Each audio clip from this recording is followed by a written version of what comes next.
figure out how to send this message on. We have 4 excellent speakers in our first panel. I will go one by one, and after each panelist, we'll have 5 minutes of questions handled by Amar Ahmad, who is the organizer for MAPA. So please put your questions in chat, or if you have that little question and answer thing at the bottom, put in your questions. If we don't get to answer your questions or address your questions, we will try to do so later. So let's get on with it. Elaine Scarry. I'm so pleased to present Elaine Scarry. She will present on prohibiting first use of nuclear weapons. Elaine is the Walter M. Cabot Professor of Aesthetics and General Theory of Value at Harvard University. She's the author of the widely acclaimed book, Thermonuclear Monarchy, and a leader of the emerging campaign calling for no first use, decrease the danger of nuclear war. Elaine. Thanks, Susan. Can you hear me okay? Yes. Oh, and I forgot to add, I'm so sorry to all the panelists. I will let you know when you've got 1 minute left. I can hear you fine. Okay. So I think that everyone here, or probably everyone here, supports the goal of worldwide nuclear disarmament in line with the 1970 Non-Proliferation Treaty that requires all the nuclear states to disarm, and in line with the 2021 Treaty on the Prohibition of Nuclear Weapons that similarly requires total abolition. I think that this is something that is very difficult in one way, and in another way, very easy. The difficult part, in my view, is the spiritual or moral part. We know that in order to get this done, we probably need to be able to hear the voices of a wide citizenry.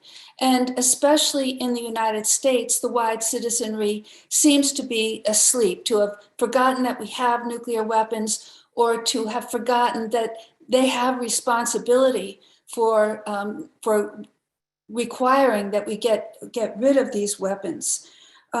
Why is the soul of the United States citizenry so silent, so civically damaged? That's probably a topic for another day, but I think a short answer to that is that it's circular, that the very existence of nuclear weapons for 70 years has disenfranchised the citizenry, has infantilized the citizenry, so that they've forgotten their responsibilities and think that when war is beginning to break out, our only responsibility is to watch it unfold on television.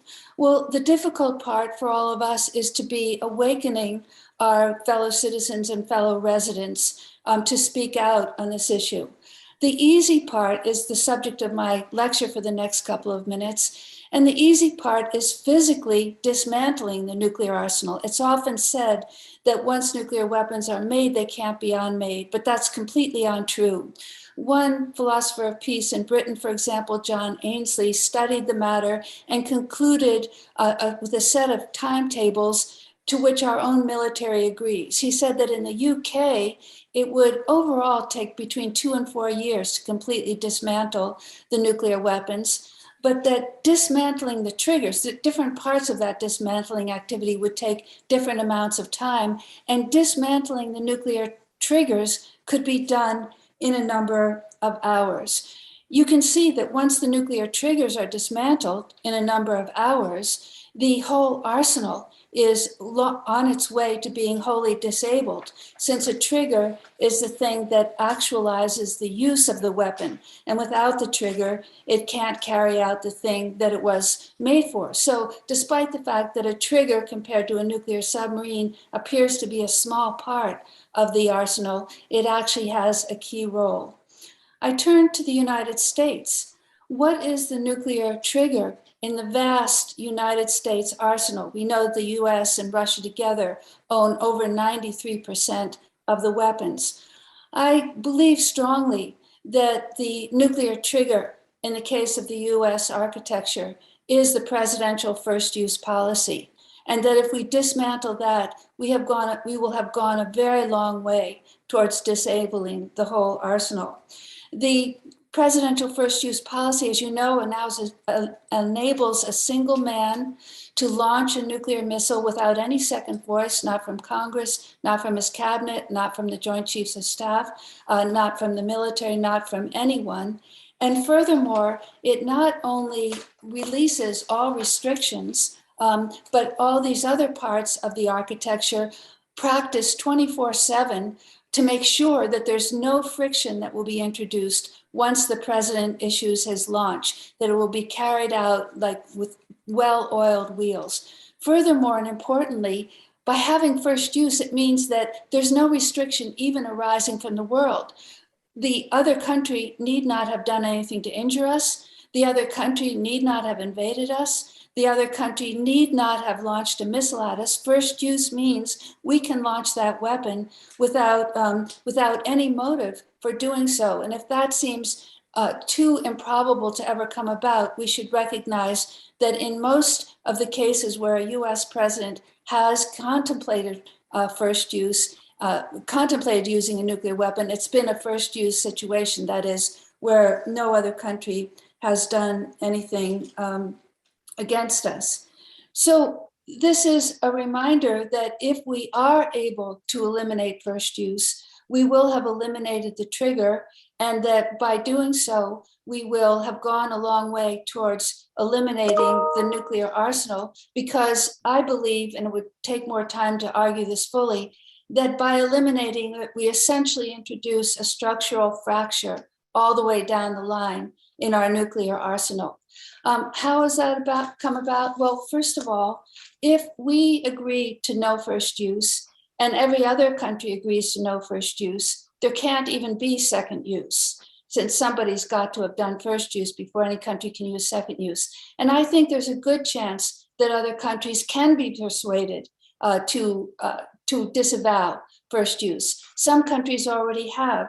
China gave up first use in 1964 and has repeatedly stated that position. India gave up first use in 2003. North Korea has at least once stated that it is willing to give up first use. Russia had given up first use throughout the 80s and only took it back because the United States refused to do so. As recently as 2018, Putin has said he would only use it to retaliate. He's also said other things that make that uncertain. But at any rate, it shows that it's within the horizon of possibility that countries can all be persuaded to give up first use. And if that happens, there is no second use. Second of all, second use is difficult. The reason our military and our civic people in charge of nuclear weapons have a first use policy is because second use is hard and it's incoherent. Whereas first use gives our country obscenely elbow room to do what it wants to do. Second use is very confusing. It's very confusing even to know when missiles are coming in or to who has sent them. Just think of 9/11, when our Pentagon not only failed to defend the United States, but spectacularly failed to protect its own building. And Flight 77 that crashed into the Pentagon had been known to be a terrorist coming in for 55 minutes. So they had a large amount of time and were not able to deal with it. Again, if we think of the Iraq war, we went to war against Iraq because of 9/11, and yet 15 of our 18 hijackers had been from Saudi Arabia. So the incoherence of how you respond once you're under attack is well known and is a big problem for any kind of arsenal, but especially for a nuclear arsenal. Elaine, 1 minute left. Okay, so because the time is out, I'll just say that this is something we need to talk about, the way in which first use will go on to weaken the whole nuclear arsenal and make us take a big step forward. Since 2016, we have at least become aware that we have presidential sole authority. We see it in the newspapers all the time. It was not there prior to 2016. So it's come to be understood. We have legislation in Congress, 2 different bills prohibiting first use. We have a president who, as we know, in the lead up to his presidency, said he disliked first use. it's a chance to do this. And I think the effects of doing it will be very great. Thank you. Thank you, Elaine. Now I leave it up to Amar in your capable hands. Thanks, Susan, and thanks, Elaine. So we'll take questions. I think Susan said for 5 minutes. We'll start, Elaine. I'm going to read you a question from the chat. What is the difference between no first strike and no first use?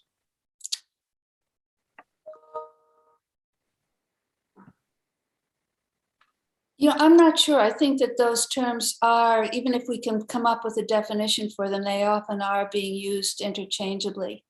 But if somebody wants to give a technical definition, I cede the floor.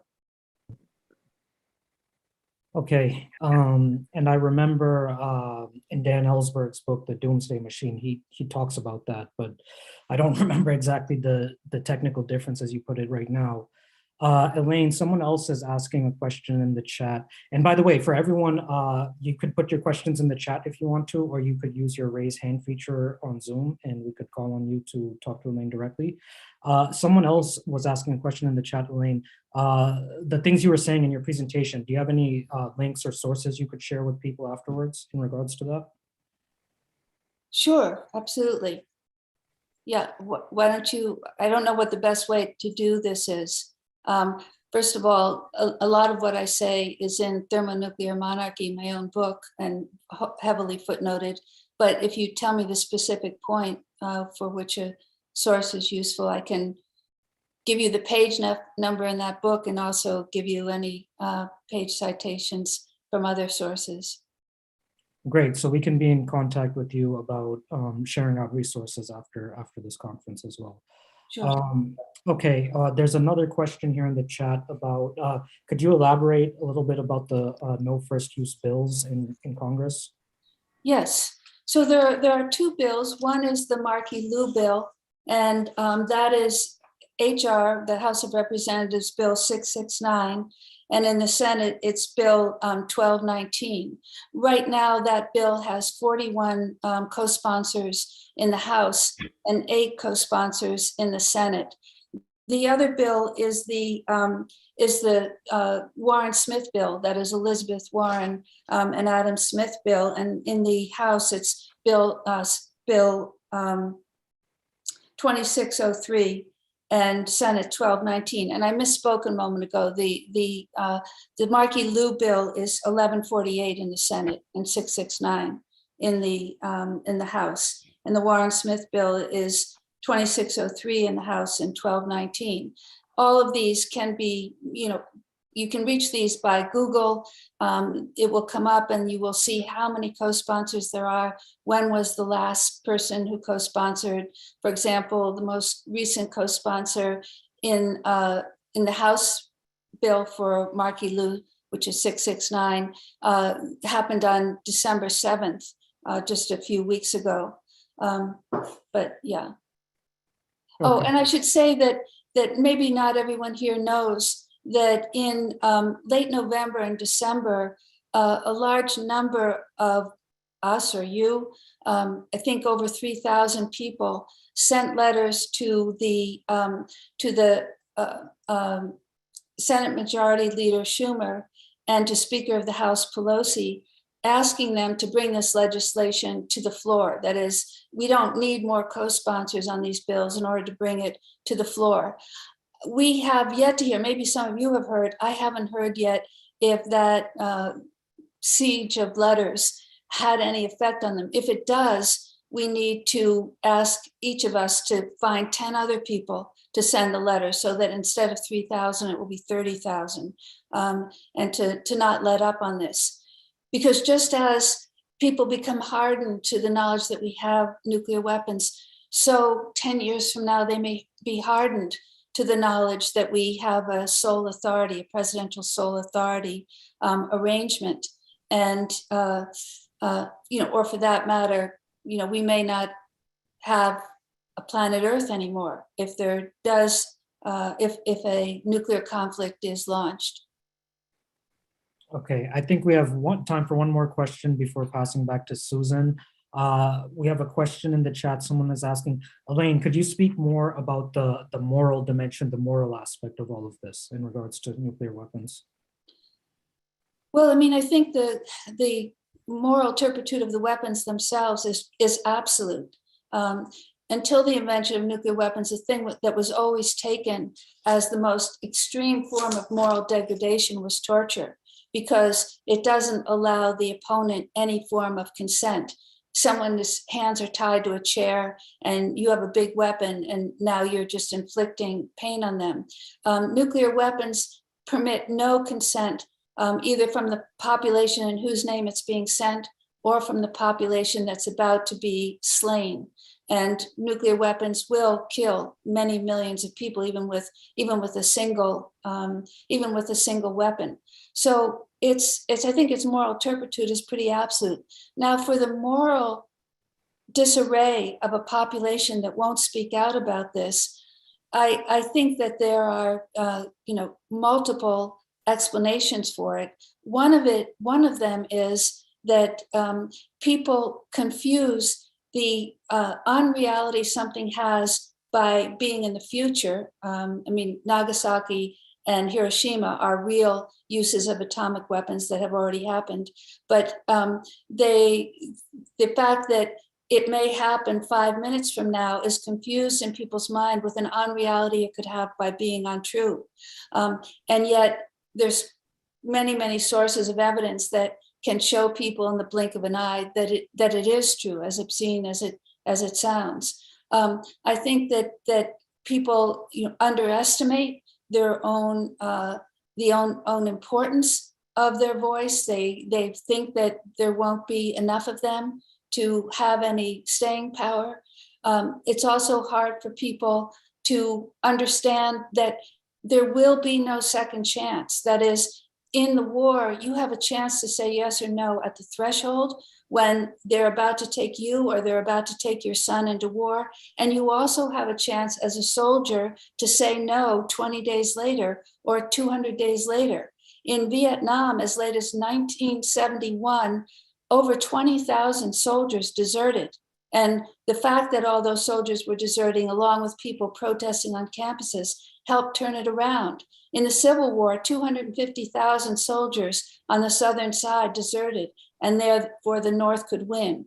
At the end of World War I, Winston Churchill tried to send his soldiers into Russia to stand with the whites against the Reds. They said, "We're not going." So in ordinary war, you have a chance to say yes or no at the threshold. You also have a chance to say yes or no on day 2, day 22, day 222, and day 2000. There is no day 2 with nuclear war.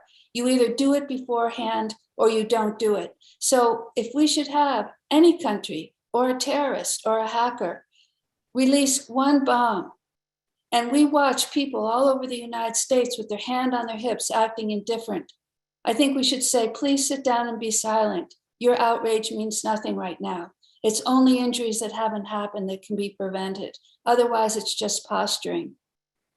Okay, I'm going to jump in now. Thank you, Elaine. You've got such an important voice in all of this. And I want to go on to Joseph Gerson. Joseph, at the last minute, it was willing to help us out with what is going on in the Ukraine. So Joe Gerson, he'll talk about resisting a new Cold War with Russia and China. Joseph is a president of the Campaign for Peace, Disarmament, and Common Security. He's the author of Empire and the Bomb: How the US Uses Nuclear Weapons to Dominate the World. And he's the co-chair of Mass Peace Action's No Cold War Working Group. Joseph, thank you so much for taking this all on. Thank you, Susan. Friends, these are not normal times. We're caught in a Thucydides trap, the inevitable tensions between rising and declining powers that have often led to catastrophic wars. As before World War I, there are those dangers, but also complex alliance structures, intense nationalisms, territorial disputes, arms races with new technologies, international economic integration and competition, autocracies, and wild card actors. In Europe, we're facing three crises, not one. The struggle between Western and Russian-oriented Ukrainians over Ukraine's identity, the Russian-Ukraine crisis with its deep historical roots, and competing US and Russian efforts to reinforce their power and influence across Europe. NATO, you will recall, was created to keep Germany down, the Russians out, and the US in. Speaking about the Ukraine crisis, triggered by US insistence on NATO expansion, Britain's former top military official warned that if you unleash war in the modern environment, the only thing that is certain is the law of unintended consequences. Then you are living in an environment where things could escalate quite quickly by accident or miscalculation. So it's a dangerous moment. We do not need to embrace Russia's traditional authoritarian culture to appreciate how three devastating invasions of Russia from the West, Napoleon, Kaiser, and Hitler, that claimed the lives of tens of millions of Russians, have shaped Russian culture and persistent fears of invasions from the West. Putin seeks to restore the post-Cold War order of the 1990s, based on the OSCE's Paris Charter, its European Security Charter, and the 1997 NATO-Russia Founding Act, all of which enshrined commitments to equal security and, quote, not to strengthen their security at the expense of the security of other states, close quote. Those commitments were shattered when Presidents Clinton and George W. Bush extended NATO, including German and US troops now on Russia's borders. George Kennan warned at the time that expanding NATO to Russia's border would trigger a new Cold War. Bush the Lesser compounded what became today's crisis when he promised NATO membership to Ukraine and Georgia. Fiona Hill reminded us last week that she had warned Bush, quote, that Putin would view steps to bring Ukraine and Georgia close to NATO. It was a provocative move that would most likely provoke a preemptive Russian military action, end quote. That action came in 2014 when Russian forces seized Crimea, which had been Russia's warm water port and home to its Black Sea Fleet since 1774. President Biden's and Secretary Blinken's arrogant insistence on the possible future Ukrainian and Georgian NATO membership compounds today's crisis. France and Germany have blocked their joining the alliance. Were Biden to face reality, he could diffuse tensions by indicating support for a 15-year moratorium on new NATO memberships that could be extended. Despite the harsh public rhetoric in conjunction with recent diplomatic encounters, some progress has been made. All sides' red lines have been clearly identified, and there is recognition that crisis solution will require reciprocity on a range of outstanding issues. Ukraine's foreign minister says that a Russian invasion isn't imminent, and on Friday, Russia's foreign minister said, quote, there won't be a war as far as it depends on the Russian Federation. We don't want war. Former US Ambassador James Matlock calls for an obvious solution to the Ukraine crisis. Build on the Minsk II agreement, negotiate creation of a neutral and federated Ukraine similar to Austria and Finland. And like Swiss cantons and Biden's earlier advocacy of a federated Iraq, a federation will allow for linguistic, religious, cultural, and political autonomy and European and Ukrainian stability, even democracy. The need for renewed arms control negotiations has also been recognized, beginning with the revival of the INF Treaty and leading to major reductions in their nuclear arsenals. On the table are banning medium-range missiles from the Urals to the Atlantic, US first strike-related missile defenses from Europe, and US and Russian troops from former Soviet republics, along with reducing military exercises on all sides. But incidents, accidents, and miscalculations can happen with the danger of a deadly war, a deadly and escalated war. Amidst the European crisis, US and Chinese militaries are eyeball to eyeball in their military confrontations over Taiwan, the South China Sea, and the Senkaku Diaoyu Islands between Japan and China. 2 US aircraft carriers and their warplanes are now engaged in provocative military exercises near Taiwan. Trump, Biden, and their mandarins, blinded by self-righteous and manifest destiny worldviews, have forged a toxic national consensus. China, they believe, poses an existential threat to all freedom and democracy. Therefore, the US must aggressively oppose it militarily, diplomatically, technologically, and economically. This is about to be codified in Congress by the worst provisions of the US Innovation and Competition Act. Believing that, quote, China poses the greatest long-term challenge to the US, end quote, Congress increased the Pentagon's budget, including money for the nuclear upgrade and acquisition of more warships, warplanes, space, and high-tech weaponry. Spending for the Pacific Defense Initiative increased by 300%. All this is ostensibly to keep the United States ahead of Beijing. Fear that adopting a no first use doctrine will invite Beijing to invade Taiwan means that Biden's nuclear posture review will be very much like Trump's. Roots of today's US-China Cold War date to the 1890s, when the US created its Imperial Navy. With that era's Great Depression, demands grew for access to foreign markets to keep US factories running 24/7, thus to keep workers employed with resulting social peace. US leaders thus sought access to what they called the holy grail of capitalism, the China market. Coaling stations for merchant and warships were secured when the US conquered the Philippines, Guam, and Samoa, and annexed Hawaii. Washington's 1900 open door policy won access to China's so-called territorial concessions. An inconvenient truth is that in Asia and the Pacific, World War II was fought by competing empires. Japan lost, the British Empire collapsed, and the Pacific became an American lake. US Asia-Pacific hegemony then went largely unchallenged until China's recent rise. China had no role in negotiating the so-called and abused rules-based order. Not surprisingly, to serve its elite's perceptions of China's national interests, Beijing has thus sought to revise, if not overturn, rules that it experiences as unfairly benefiting the G7. China's Belt and Road Initiative, its aggressive maritime actions, and its increasing area denial, air and cyber capabilities are beginning to call Washington's dominance of the world's most economically vital region into question. Let me make a few last points. Trump and Biden's national defense strategies have prioritized planning for a possible great power war, with China named as the primary strategic competitor.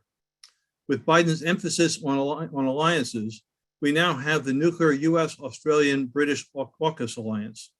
NATO's 2030 doctrine makes China containment one of the alliance's two priorities. And next month, the foreign ministers of the new US, Japan, Australia, and India Quad alliance will again be meeting. And Biden has reaffirmed the US ironclad commitments to South Korea, Japan's Senkaku Island claims, and military defense of Philippine maritime interests. Taiwan, which has a pro-independence government and which China calls a renegade province, is the world's most dangerous flashpoint. Biden and Blinken are playing with fire there by undermining the one China policy that underwrites the 40-year peaceful status quo. This week, Vice President Harris met Taiwan's vice president. Blinken and Austin have trumpeted Washington's rock-solid commitment to Taiwan. And the USICA legislation, which I mentioned before, will increase Taiwan's diplomatic standing in Washington. Add to this, getting there. Add to this, Biden has repeatedly dispatched warships and warplanes to the Taiwan Strait. All of this undermines the one China policy. And in the South China Sea, I'll skip over a lot here. The South China Sea, it's probably the most geostrategic important place in the 21st century. Over it, you have 40% of the world's trade moving, including the petroleum and fossil fuels that fuel the Chinese, Japanese, and South Korean economies. Were it to be cut off, you would have the crash of those economies. And for this reason, it's now the jugular vein of global capitalism and of the dangers of war. Friends, all of this is madness. As we learned from the 1982 Common Security Report, security cannot be achieved by spiraling arms races and confrontations. It can only be achieved with and not against a nation's rival. By creating mutual trust, and pursuing mutually beneficial diplomatic outcomes. Our future does not lie in manifest destiny, US exceptionalism, or militarism. It lies in common security approaches, common security diplomacy to the world that can serve as the foundation for a nuclear-free and environmentally stable world. Among other things, we need US and Chinese collaboration, Russian too, if we're going to reverse climate change. Thank you. Thank you so much, Joe. You put so much in that. We've got a lot to think about. And Amar, go for it, 5 minutes. Great. So there's a ton of questions here for Joseph, so we'll try to get to as many as we can.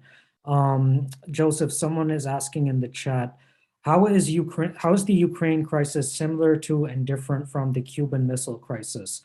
And why has this not been brought to the UN General Assembly? Well, it's different in that, I mean, to give the Biden administration some credit, which is difficult to do, they have earlier said that the US will not commit to war over Ukraine. With the Cuban Missile Crisis, from the very beginning, Kennedy indicated that he was willing even to go to thermonuclear exchange, the end of life as we know it, in order to prevail. So there's that difference, and I think really quite a number of other ones. But as in that crisis, diplomacy is absolutely essential at this time. Thanks, Joseph. Okay, here's another question from the chat. Why are the Minsk II Accords not being listened to? How would Russia react if they were? Yeah, so the Russians have been calling for Minsk II to be fulfilled.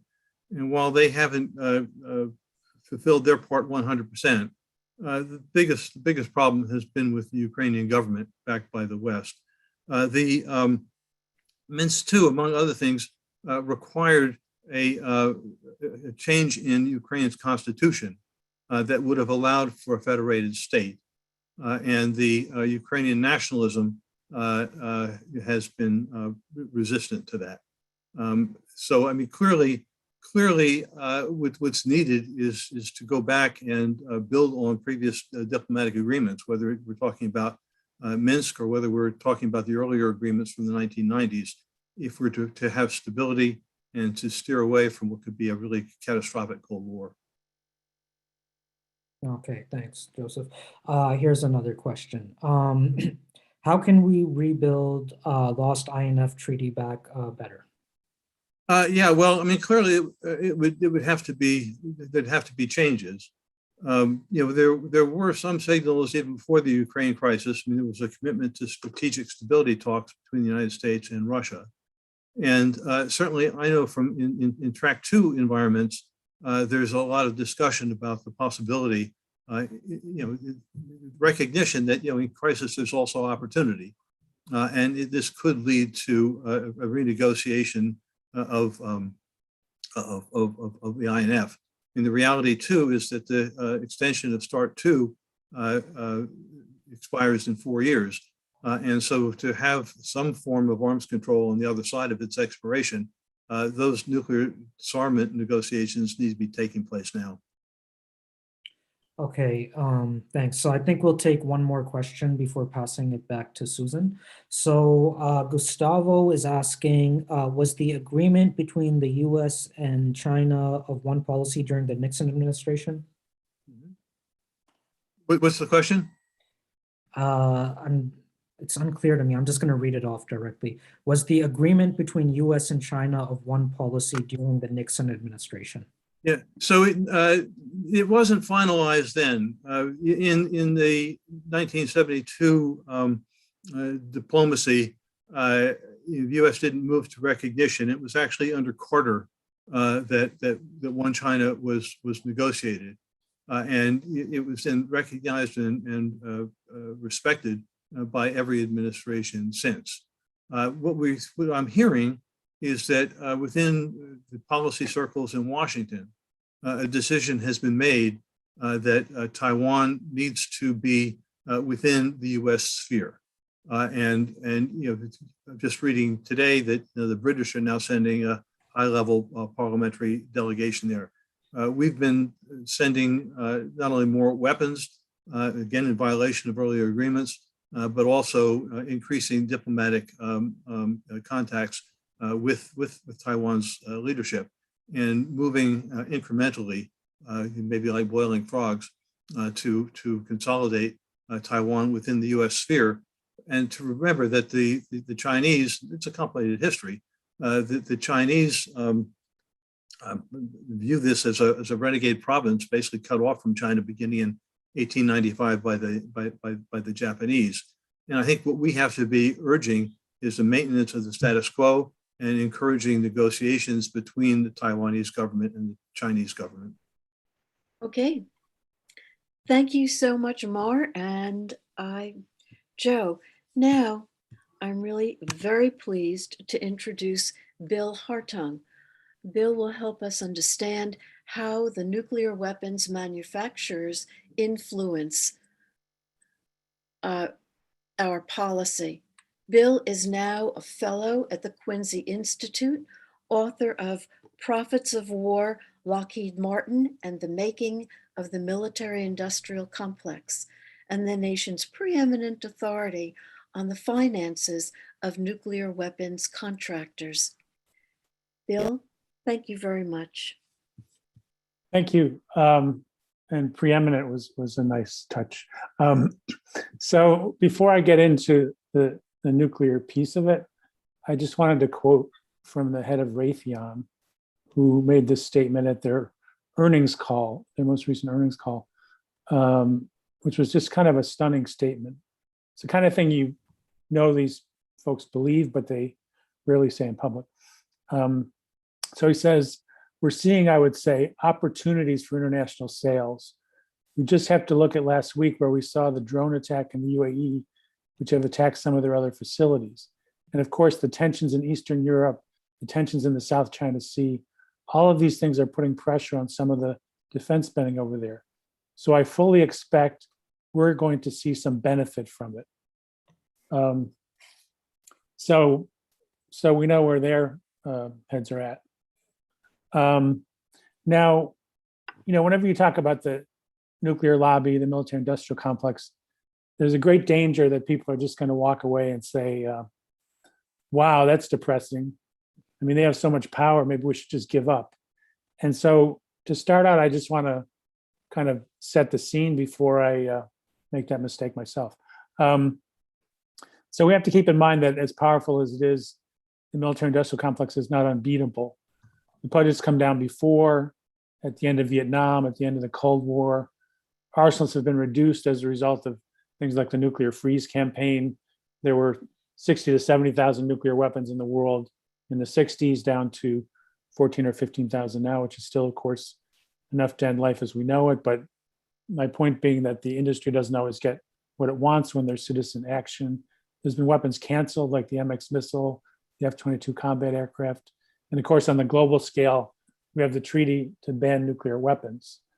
So as difficult as this moment is, I think we just have to remember there have been victories in the past, and we can't stop building power to make sure we have victories in the future.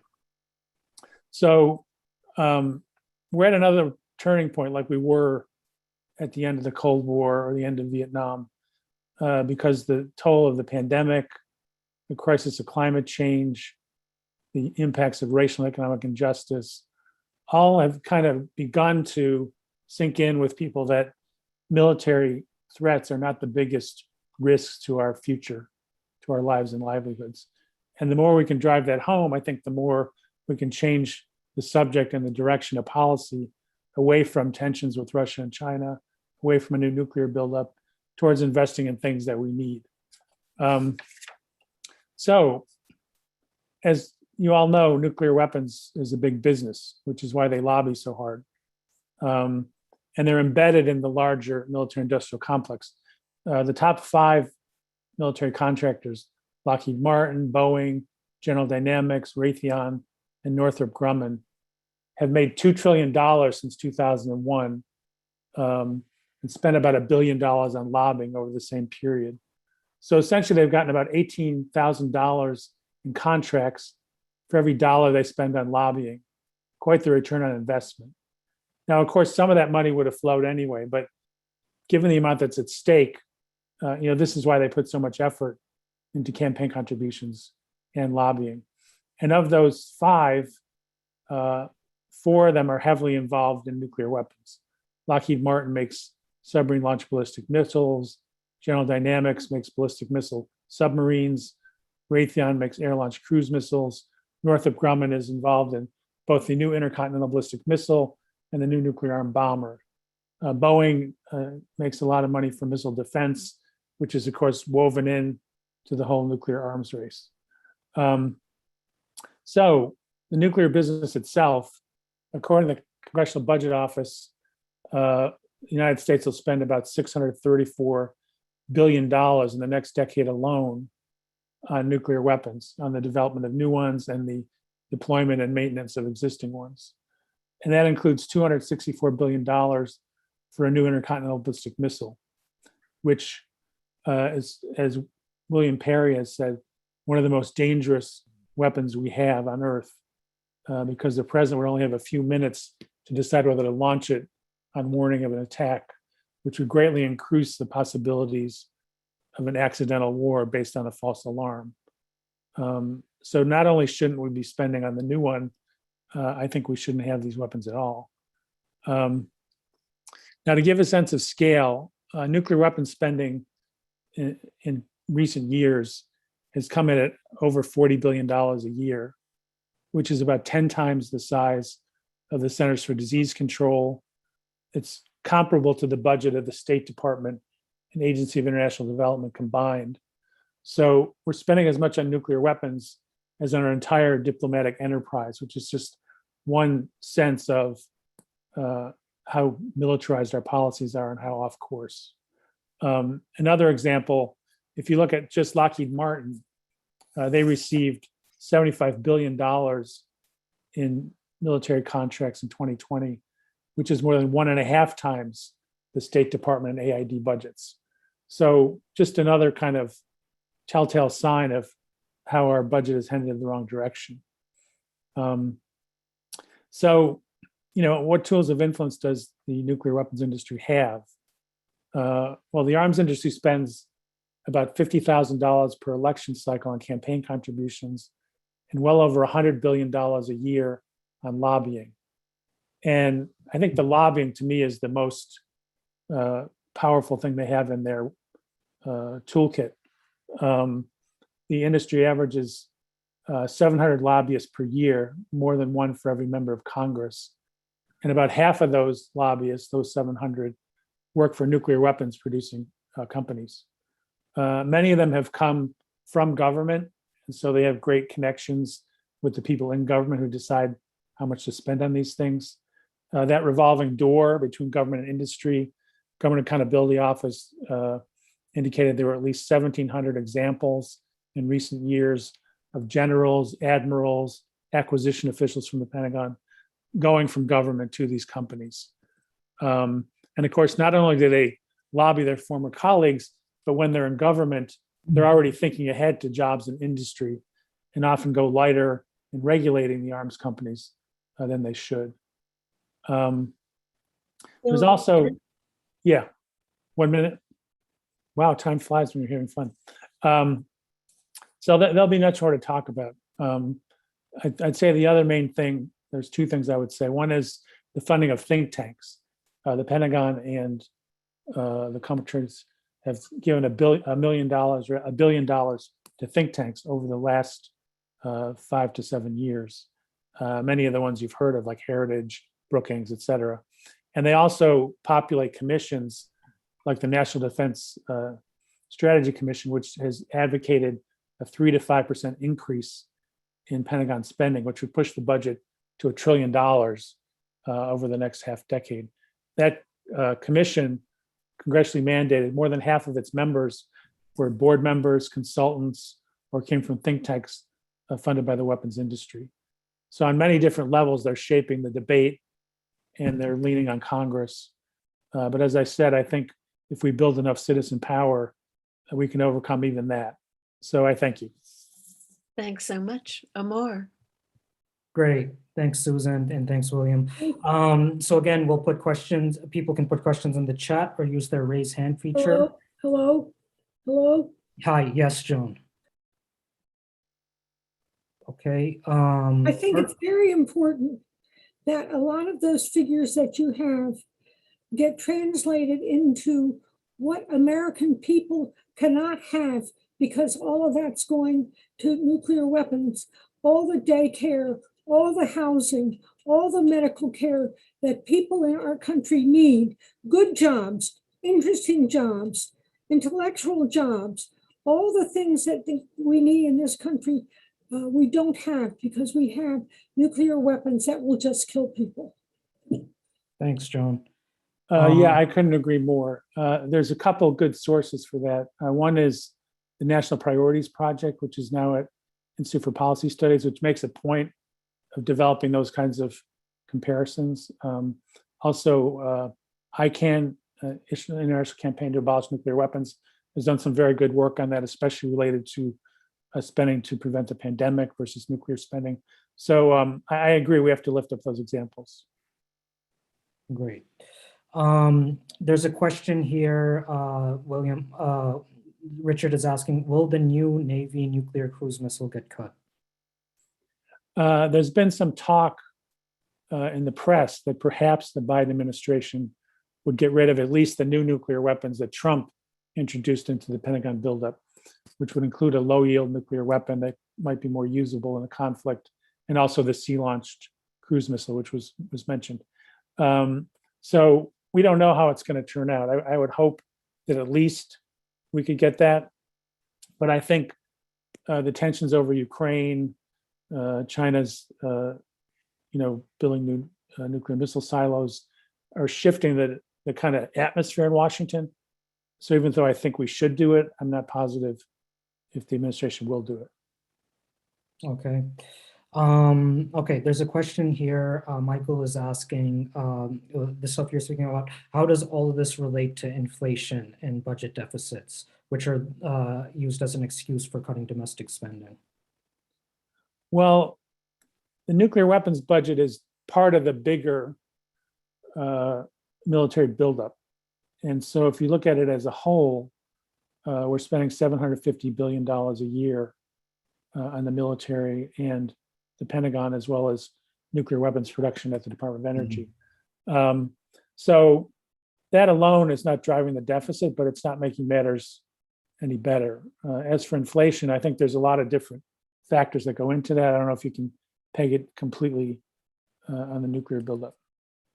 Okay. Okay, I'm going to have to jump in right here so that we get to the next panel on time.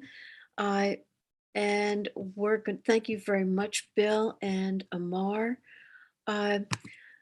We are so pleased to have Shally Gupta-Barnes here with us, and she'll lead us through a moral fusion movement to change the political landscape. Shally is the policy director for New York's Kairos Center and for the National Poor People's Campaign. She coordinated and edited the Souls of Poor Folk Auditing America report for the Poor People's Campaign, a national call for moral revival. Shally, thank you so much for being here and putting a human face on all of what is happening. Thank you, Susan, and for all of my other fellow panelists. We've already heard about the dangers we're facing, and as we just heard, we know that vast sums of money go to support these programs of war, to nuclear war. And these programs rely on and perpetuate a deep, racism against the people in this country. Indigenous and Native communities have lost their sacred lands, or, so the minerals can be used for military weapons. We see this perpetuated against people of color, poor people of color around the world. And of course, the polluting effect of all of these military ventures on the planet are, set to harm even more people. These dangers aren't new. They've been building for decades. And as Susan mentioned, in 2018, the Poor People's Campaign issued a report with the Institute for Policy Studies called The Souls of Poor Folk, where we looked at how these injustices have evolved since 1968, since the 1968 Poor People's Campaign. And what we found was that over those 5 decades, all of them had become worse. And this is still true in 2020, not just because of the pandemic. The pandemic was bred through those decades of injustice, not just because of one, administration. Trump and those 4 years were a reflection of a white supremacist base that has been growing for years, which was emboldened during that time. And as we know, we just passed a military budget that is 4 times as much as a plan to build back better. One of the numbers that's in that fact sheet that compares, that's just ridiculous, is that there's more spent for the Space Force than for healthcare for this country. So, the fact is that the political will for a war budget right now is much greater and much more united than the political will for a moral budget. And that's what we need to establish peace, to end poverty, to fully address systemic racism, the denial of healthcare, and this raging climate crisis. So what does that mean for us, for this movement, especially if we know that the solutions are upon us? How do we summon that political will? So I want to offer that there are 2 sides to this, both looking at who we're up against and how we organize ourselves to confront the forces we're up against. We have to know our enemy and know ourselves to effectively shift this landscape. And I think partially we do have a better sense of what we're up against, this unity across race, across class, across party lines, bringing, and other lines of division that lines up for and behind injustice is getting clearer. But we also have to know ourselves better. Who are the we that must battle against that array of forces? And in the Poor People's Campaign, we are at least the 140 million poor and low-income people in this country who are hit first and worst by war, by poverty, by systemic racism, and by climate crisis. We are people of every race, color, belief, age, gender, and sexual orientation, political party. And I have a map. I have 2 maps that I wanted to show during the presentation, if we could pull those up at any time. You can see on this map that the 140 million are everywhere in this country. The darker the state on the map, the higher the percentage of poor and low-income people in the nation. But we are not organized. We are not in unity, and we are often in conflict with each other. We are often pit against each other. But the fact is that we are 140 million strong. We're also in, people who are in proximity to the 140 million. We are also people of wealth and conscience who are not aligned with the forces that choose war, that choose inequality, and choose death. And the truth is that during the pandemic and during the economic crisis that ensued, we had a chance to see ourselves more clearly. And we had a chance in the 2020 elections to see what we could do. And during the 2020 elections, are we able to pull up those maps? I'm sorry, or should I try to do that? If we do, we should go to the second map, the second image on those slides. So during that election, or before leading up to the 2020 elections, the Poor People's Campaign organized a massive voter engagement drive to reach out to specifically poor and low-income voters. And to do that, we did our research. We looked at recent elections. We looked at how close those outcomes had been in 2016. And we realized that a lot of key state outcomes were very, very close. And just a few more of these low-income voters, poor and low-income voters, could shift the whole political map of this country, and with it, the political will.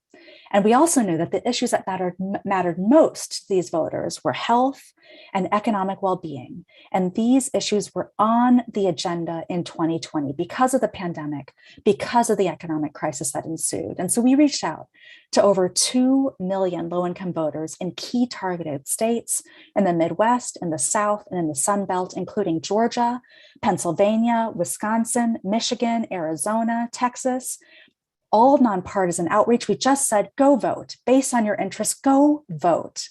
And we had a positive turnout effect. We contributed to tens of thousands of voters in those states, turning out many of them new voters. In Georgia, we helped contribute to 3 times as many new voters than in 2016. And as it turns out, overall, poor and low-income voters turned out in record numbers in 2020. The political power of the 140 million. So there were 1/3 of the total votes in 2020 were from poor and low income voters, and millions more did not vote. And they're still voting at lower rates than the general electorate. Now, we're not saying that these voters voted in the same way, not at all. We know that's true. But it gives us a sense, and maybe we can share the maps after this call. It gives us a sense of the political influence that poor and low income voters and the broader political force of the 140 million with its allies could have if organized around an agenda that speaks to our needs. And so post 2020, let's be honest, has been hard. The programs, the policies that most benefit the poor have ended with a Democratic administration and a democratically controlled Congress. But let's remember, the trends that brought us to this point have taken at least 50 years to evolve. We cannot expect to change the direction of this country in one election, or through one Congress, or through one massive piece of legislation, or even a dozen. What we need is a movement that organizes the 140 million, as King said, into a compelling power, the likes of which we haven't seen in a very long time. So over the next few months, the Poor People's Campaign is organizing a mass moral march and assembly in Washington, D.C. on June 18th, to begin to coordinate our efforts, to begin to know and feel and express the power that we have. And then with that, organize through that power, through the rest of this year, through 2020 and beyond. That's the direction we're heading. And we are inviting every single person here in all of your networks to join us.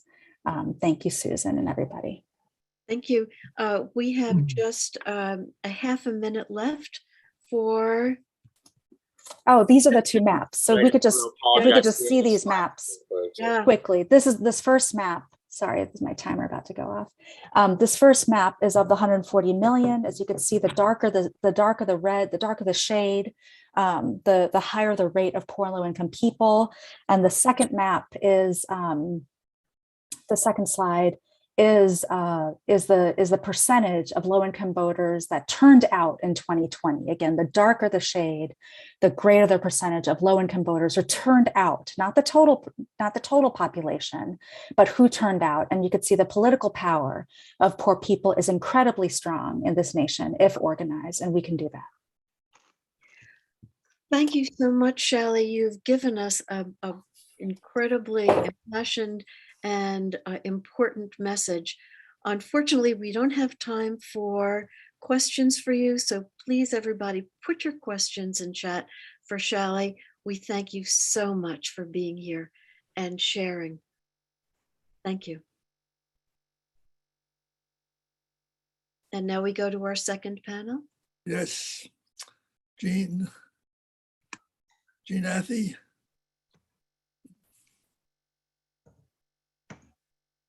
Unmute. Yeah. There you go. All right. So leading our second panel is Jean Athey, who's the former executive director of Maryland Peace Action, formidable power in Maryland, now leading actually the Afghanistan to prevent famine in Afghanistan nationally for Peace Action. Jean. Thank you so much, Jonathan. It's such an honor and a pleasure to be able to introduce to you the fabulous speakers that we have on this panel. First is going to be Phyllis Bennis, and Phyllis is going to be talking about the barriers to policy change. Phyllis directs the new internationalism project at the Institute for Policy Studies. And she's written many books, including both Before and After U.S. Foreign Policy on the War on Terror. Another one, Challenging Empire, How People, Governments, and the UN Defy U.S. Power. And she'll be addressing some of the political barriers to our efforts to change U.S. nuclear weapons policies. Again, it's wonderful to have Phyllis here. And I'm going to give you a 1-minute warning. And then, as in the previous panel, Amar is going to be looking for questions in the chat. So, okay, it's all yours, Phyllis. Thank you. Thanks, Jean, and thanks to all of the organizers for pulling this together. This is an extraordinary opportunity to talk about these questions.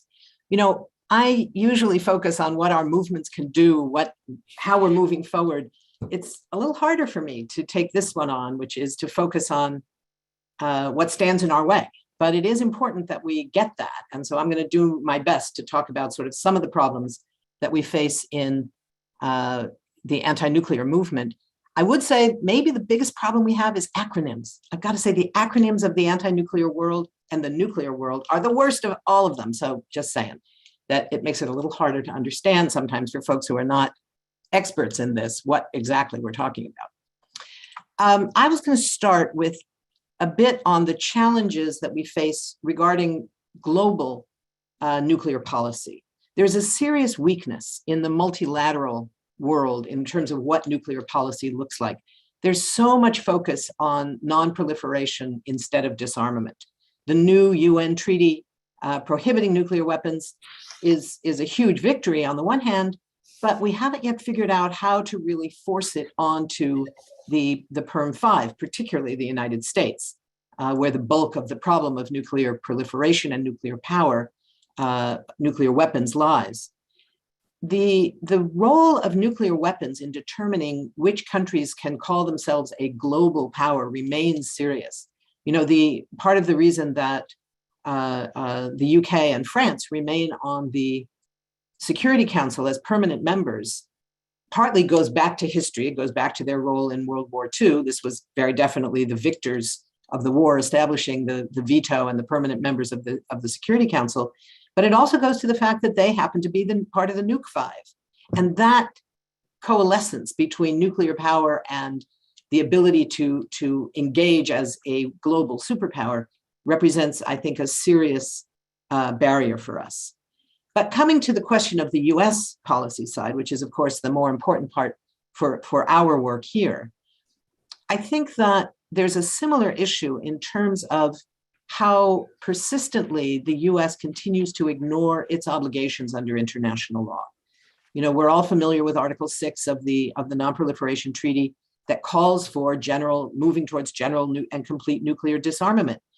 But when you talk to anyone in the State Department and virtually all but really a few of our heroic members of Congress, they laugh at that. They laugh at that. They are very upfront that they have no intention of moving towards disarmament. And the fact that there's a willingness to pay $1 trillion for what is called modernization and to pay $40 to $50 billion a year for the nuclear arsenal shows us that. It shows us what the priorities are. We have to be careful, I think, when we talk about how no first use is simply not sufficient. That's absolutely true. And it's absolutely true that we don't even have that accomplished yet. So we have to be very clear about how far it is that we have to go. We are far from achieving what should be the floor. It should be the floor to start with no first use and then move quickly towards nuclear abolition. But we're not at that floor. We have no floor yet on the question of controlling nuclear weapons.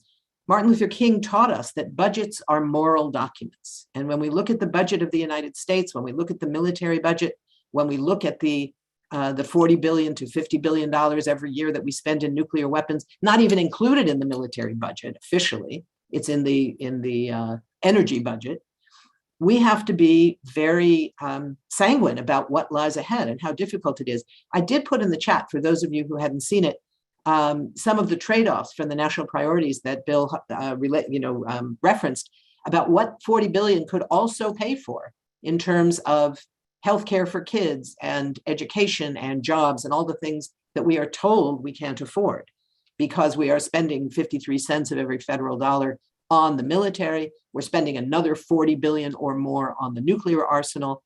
And that's why they say we can't provide for, we can't pay for, we can't fund a Green New Deal, Medicare for all the things that we want and need in this country.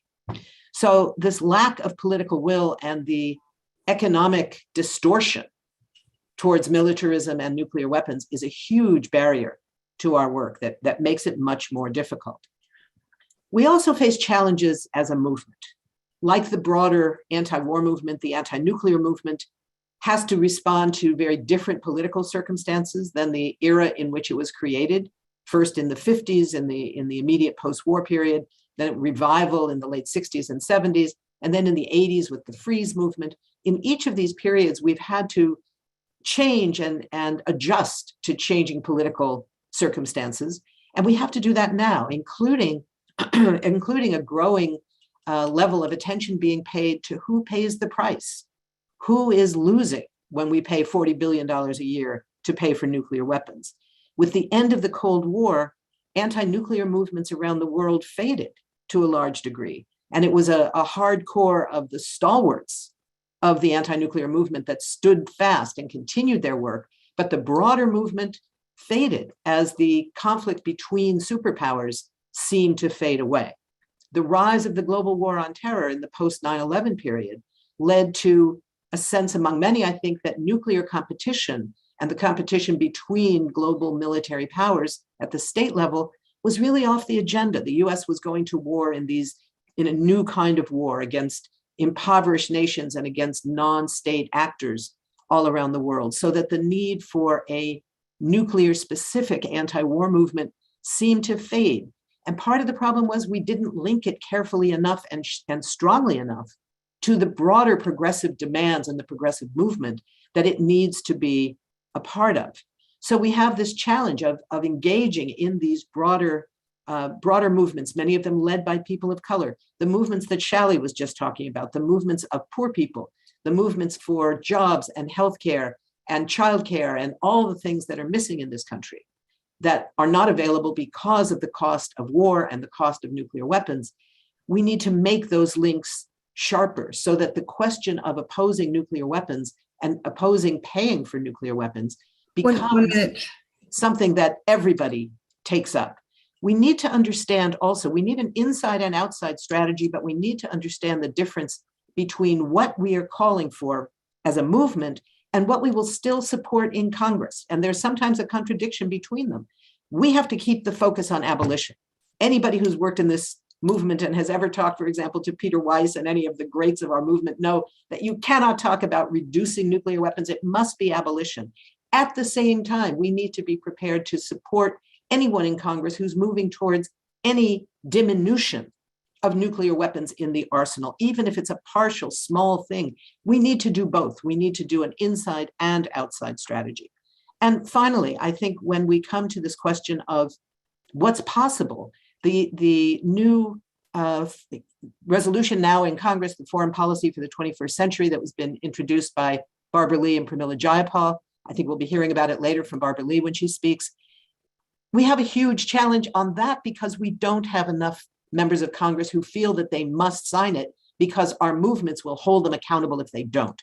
That's why we need to strengthen our movement. That new foreign policy includes important language on the threat of nuclear weapons, and we need to be supporting it. That means we need to support the entire thing. And it goes back to this notion of we can't focus only on nuclear weapons. We have to put nuclear weapons squarely into the central piece of every other movement, whether it's the environmental justice movement, immigrant rights movement, the women's movement, the LGBT movement, the labor movement, the anti-racist movement. All of these movements are paying a price for nuclear weapons, and we have to be the ones to say, you need to be there with us, and we are here with you to make sure that all of us together can stop nuclear weapons. Thank you. Thank you so much, Phyllis. That was brilliant as always. We have about 5 minutes for questions and answers, and Amar will take your questions. Amar? Great, thanks, Jean, and thank you, Phyllis. So let's take a question. I see Jan has her hand raised. We'll take a question from Jan and then from Tom. Jan, can you unmute? I would like to talk to Phyllis about whether she thinks that we can get rid of nuclear weapons if we don't get rid of electrical power plants, because nuclear power reactors. Can you still hear me? Oh, there's some interference. Nuclear power reactors constantly collect plutonium because there was a belief in breeder reactors, and breeder reactors never developed. They would use plutonium to make more plutonium, but they never developed. Still, we collect plutonium. And also tritium is being created for hydrogen bombs in commercial reactors that also produce electricity. What do you see as the relationship between producing electricity and producing weapons? All I will say on this, because I'm not an expert in the science, I know there's a relationship. I don't know exactly how it works. All I would say is we need to both rely on our own experts about how these connections get made, and we need to keep the focus on the rights of Mother Earth, the rights of indigenous people who live on the earth, the rights of all of us to live in a clean environment, and the right to live in peace and not face the threat of nuclear annihilation. That will include some aspects of nuclear power for sure, and all aspects of nuclear weapons for sure. So I think it's there. I will leave it to the experts about how that connection happens, because you already know far more than I do about the science. But thank you for that. Great, thank you, Phyllis, and thank you, Jan, for that question. All right, so I'm going to read off a question from the chat. Hold on, let me just locate it here. Tom is asking, Phyllis, could you please comment on Archbishop John Wester's pastoral letter of January 11th calling for nuclear disarmament? He is Archbishop of the Archdiocese of Santa Fe, which includes Los Alamos and Sandia Labs. Yeah, this was a huge achievement for the movement. I know there had been a lot of mobilizing. These letters from people like that never just happen. It's never because one person sat down and had lunch with him and said, you know what, you should write a letter condemning nuclear weapons. It's because there was a movement in Santa Fe, across New Mexico, outside the nuclear labs. I don't know how many of you have been part of the protests that have gone on for years, for generations, outside the Sandia lab, all of the nuclear labs. So I think it's a huge achievement that somebody at that stature, who has the ear of so many people around the world, as well as in Washington, that's really crucial, issues a statement as strong as this. So I think it's an important tactic. It's one tactic among many to get influential people to sign on and to draft their own versions of letters like this. It's not enough by itself, of course, but it's a reflection of the growing strength of what our movement is capable of when we stand together and work powerfully over periods of time, bringing together people from a variety of movements and a variety of communities to challenge those with a much broader megaphone than some of us have individually, than most of us have individually, to use it. So it's a huge victory. Great. Thank you very much. And Amar, I think we need to go on to the next speaker, so we'll have time for questions after that. Thank you again, Phyllis. It's always such a pleasure to listen to you. You're brilliant. Our next speaker is Joe Cerenciani. And let me give you his extremely brief bio. After 9 years on the professional staff of the Armed Services Committee and the Government Operations Committee in the House of Representatives, Joe directed nuclear policy programs at the Stimson Center and the Carnegie Endowment. He served as the vice president at the Center for American Progress and as president of the Plowshares Institute. He is currently a distinguished fellow of the Quincy Institute, where he is continuing his advocacy for sane nuclear weapons policy. And Joe is going to be talking about prospects for changing nuclear weapons policies. And I will give you a 1-minute warning, Joe. Thank you. Thank you very much. Thank you very much for having me here. And let me build on what Phyllis just said, because I agree with a great deal of her analysis. And in my discussions, I want to focus not so much on the should, but on the how. So not what should we do, what should the policy be, but how do we bring about that policy change? And for that, excuse me, I think we have to be frank. I think we have to be honest that we have very little prospect of changing US nuclear policy this year. I sent around a link to an article I posted a couple of days ago at the Bulletin for Atomic Scientists with the prospects for the Nuclear Posture Review. And that would be minor changes to basically Trump's policy. So we'll probably kill one or two of the smaller programs. Sea Launch Cruise Missile has been mentioned, maybe the low yield warhead on the submarines. They may retire an older 1.2 megaton bomb, the B-83, and there will be some adjustment to declaratory policy, some references to sole purpose, etc. But other than that, all the programs going to continue, all the big budget items going to continue, the basic deployment and employment strategies will continue. I think we're going to have prospects for changing that strategy. I think the prospects for changing that strategy will increase in the next 2 or 3 years, but they're still going to be slight. And the reason is basically what you heard Bill Hartung say. This is not a rational argument about what policy should be. It's not a question of risks or persuading 1 or 2 members of Congress or 1 or 2 members of our family that they should be involved and should in changing this policy. We're up against a huge machine that basically has a hammerlock on U.S. national security strategy. The forces for good are outspent, perhaps about 100 to 1, maybe 1,000 to 1, with the lobbyists, with the political donations. The 5 major defense contractors basically dictate military policy. That's not a radical thing to say. Elizabeth Warren has said it. It's just a fact of the way this thing works. So to counter that, you really need to go at not so much the policy, but the money. That the way to counter that is to shrink the overall size of the military budget and force the Joint Chiefs to make choices. Historically, when the chiefs are forced to choose, they don't choose nuclear. They choose weapons that they actually use, planes, tanks, guns, and troop levels and force posture, rather than giving over to long shot programs like missile defense programs or redundant programs like nuclear weapons. So until we turn this ship around, until we start reducing the overall military budget, we're not going to be able to make significant change in the nuclear posture. So how do you do that? The way I see it is actually just what Phyllis has said. We have to recognize that small nuclear-focused groups are incapable of making that change. It's not that people don't do good work, they do, and they have good analysis and they're fervent advocates, but you can't expect to make this change without having more political and, I would say, financial clout.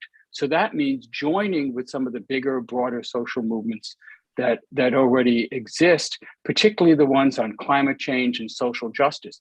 And here's why I say that.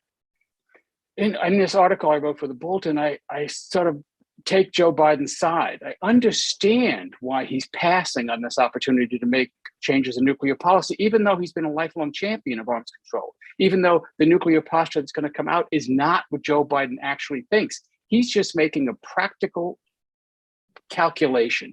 And you might make the same calculation. He's besieged with multiple crises. He's now, the situation in Ukraine is just a hugely dangerous situation that demands his attention, of course, plus the pandemic and the economic crisis and what he wants to focus on, which is climate change, et cetera. And he's beset by political opponents who are ruthlessly attacking him every day. And he has a razor-thin margin in the Congress, and he can't afford to lose any of those senators or many members of the House. And he would lose them if he cut nuclear programs that are delivering goods to his district.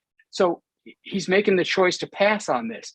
And he thought he could do both. He thought he could keep a large Pentagon budget and have a big, huge build, multi-trillion-dollar Build Back Better plan. Well, he's not going to get that plan anymore. He's not going to be able to have both. So he's going to have to choose. And that's where nuclear posture comes in. Not so much that we have a compelling argument about global safety, which we do, but we have a compelling argument about money, about where you can find the money in the federal budget to finance some of the domestic programs that people want. And when we make that link, that is our best shot at shrinking the budget and therefore changing the policy.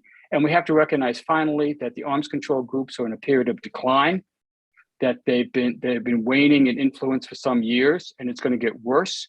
Foundation funding is shrinking. The MacArthur Foundation just pulled out of the field. They'll be making their last grants in the next couple of years. And that means that the funding for the field is going to shrink by somewhere about 40%. And that means somewhere around half the groups that are currently working on this in 2 years are going to disappear or be significantly weakened. So the groups that that are now struggling for dollars, that are barely hanging on, it's time to merge. It's time to give up the small shop you have or the control that you have in an organization and start to seriously talk about mergers, because the field is going to look very different in 2 or 3 years. And now is the time to be trying to take control of that and merging the 10, 20 groups that work on this into consolidated organizations that can start to have a clout, that can start to bring something to the social movements besides ideas. Let me stop there and take any questions that you might have. Thank you so much. That was very, very interesting. And so Amar, your turn. Yep, thanks, Jean, and thank you, Joe. So we had a question here for a previous speaker, but perhaps, Joe, you might have some thoughts on this. Would larger economic problems be caused by shrinking the military-industrial complex? Many rural states depend on missile silos to bring money into the local economies.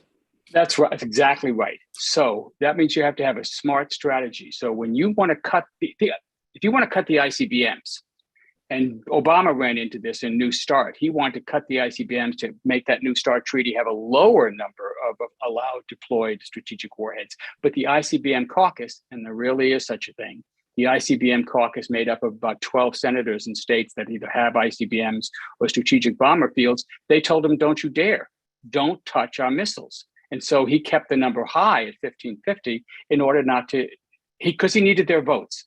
He needed their votes. So if you want Senator Tester in Montana to vote to cut the nuclear weapons budget, you're going to have to find a different mission for the Montana base, Malmstrom Air Force Base. You got to find a different mission for that. And you can. It'll involve spending money, but you got to make sure that there's an alternative revenue stream to maintain the 2,000 or so jobs in Montana, rather than having them continue to get their paychecks around the maintenance and of 150 ICBMs. That's got to be part of your strategy. Great. Okay. Hold on. I'm just reading this question here. Biden. Hold on. Sorry, there's a lot of questions here in the chat. Peace.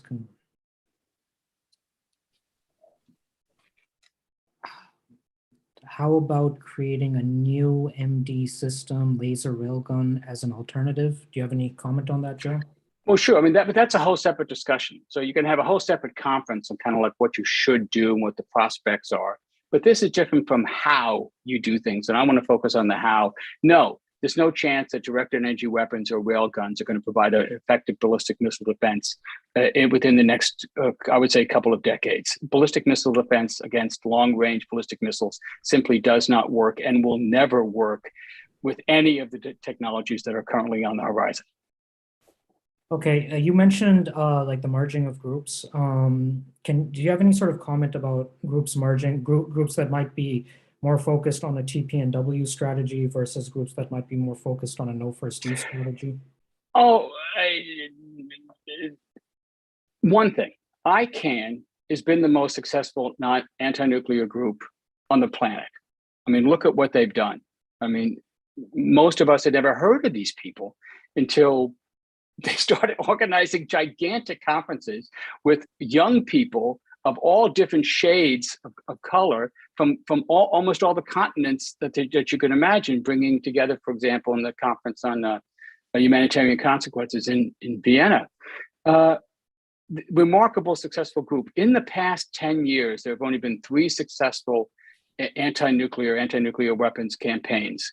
And I directed 2 of them. One was on New START, which was mainly arms control group in Washington around 2009, 2010. The other is the Iran nuclear deal, which was a much broader, much bigger, more diverse organization. And that was a real political battle. And we won that with the Iran deal. And the third is the Treaty on the Prohibition of Nuclear Weapons, which is an enormously successful achievement. And all, the key to this is they're all coalitions. They were all people working very closely together for a sustained period of time. So I would say those 3 are the models for how you get something done. If you want to cut the military budget, you're going to need a network like that of dozens and dozens of groups, and not just the small groups that we represent here at this conference. Great, thanks. Jean, should we pass it back to you now? Yes. So thank you so much. That was very provocative and extremely interesting, Joe. We really appreciate your comments. Our next and final speaker is Larry Cohen, and he is former president of the Communication Workers of America. And after serving as an advisor to Bernie Sanders in his presidential run, Larry became the chair of the national chair of Our Revolution, building it into an independent national political organization. Thank you so much, Larry, for being willing to speak to us today. And I will give you a 1-minute warning, and then we can have a few questions. Sure. Thank you. Sure, thanks. Unlike the previous 7 speakers, this is going to be, 5 minutes of hardball politics. So I start from the premise, and I used to say this when I was the president of CWA for 10 years, that this is all hard but not hopeless. And the main reason that it's so hard are what I would call the structural barriers to change in this country. And they're far greater in this country than any other democracy. Originally called separation of powers, there now are, a tortured process. And we saw it in action last week. We're going to hear from Senator Markey later, I think in a recorded presentation, but nonetheless a champion in the Senate. But the Senate rules alone show us what the barriers to change look like, even when on a subject like voting rights, we're talking about something that overwhelmingly the majority of this country, not just the Democrats, believe in. And so, as you heard, when I left CWA, I then threw in as a senior advisor to Bernie as a volunteer. All my work is now volunteer for the last 6 years. But I did that on the basis that the groups that we would develop in the campaign, and one of the workshop groups is on Our Revolution chapters. My good friend Rand Wilson in Somerville, Massachusetts, is participating in that one. But I said to Bernie, I'll volunteer at that level as long as we agree that this is about movement building, not just about a great candidate for president of the United States. And at that time, somewhat humorously now, I might say, he puts his hand on my arm and he says, Larry, I know I'm not going to be president. I'm doing this for movement building. And I would say about 2 weeks later, he changed his mind, thankfully, as he saw the crowds around the country. Getting feedback here for some reason.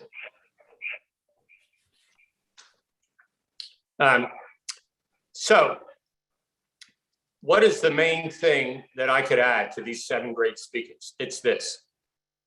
As important as lobbying and movement building is around issues, and that's my entire lifetime since I was a teenager in Philadelphia, on the war in Vietnam and on fighting racism with the worst possible mayor, Frank Rizzo, you could imagine.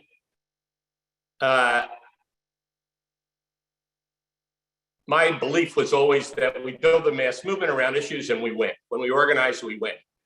In the last 10 or 15 years, I came to see that the bias we have that prevents multiple political parties, we're not going to get into it in detail here, means that we must throw massive energy, far more than any of us have done,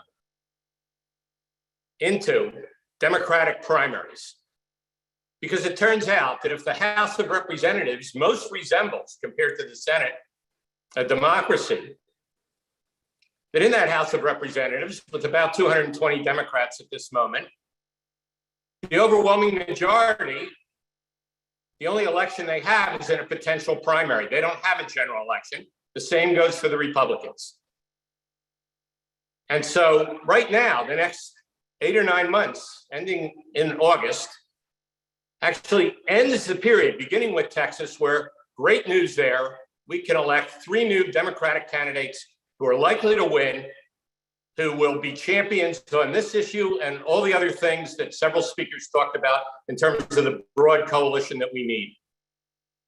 But most of us focus so much on policy and issues as we need that mass movement.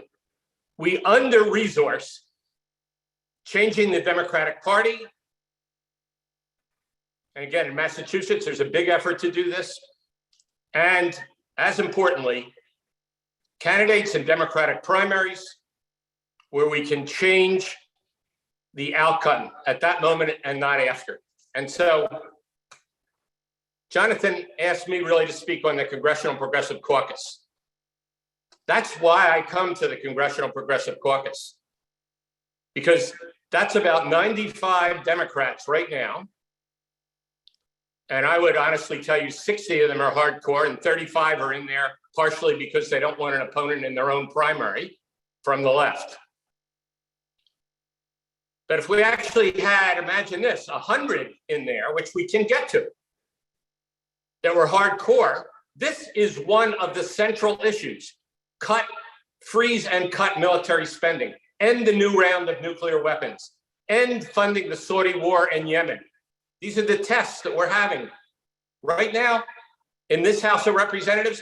We will have those tests again in the weeks ahead, including Yemen. And so that caucus right now is chaired by Pramila Jayapal, who with Barbara Lee, you just heard from Phyllis, is trying to lead for a new kind of foreign policy. And when Jayapal took over as chair, and she, for me, is a true champion of everything most of us believe in, she said, we're going to change this caucus. If you don't vote with the caucus, 2/3 of the time you're out. And it's no longer a lunch club. And it has changed tremendously in the last 2 years.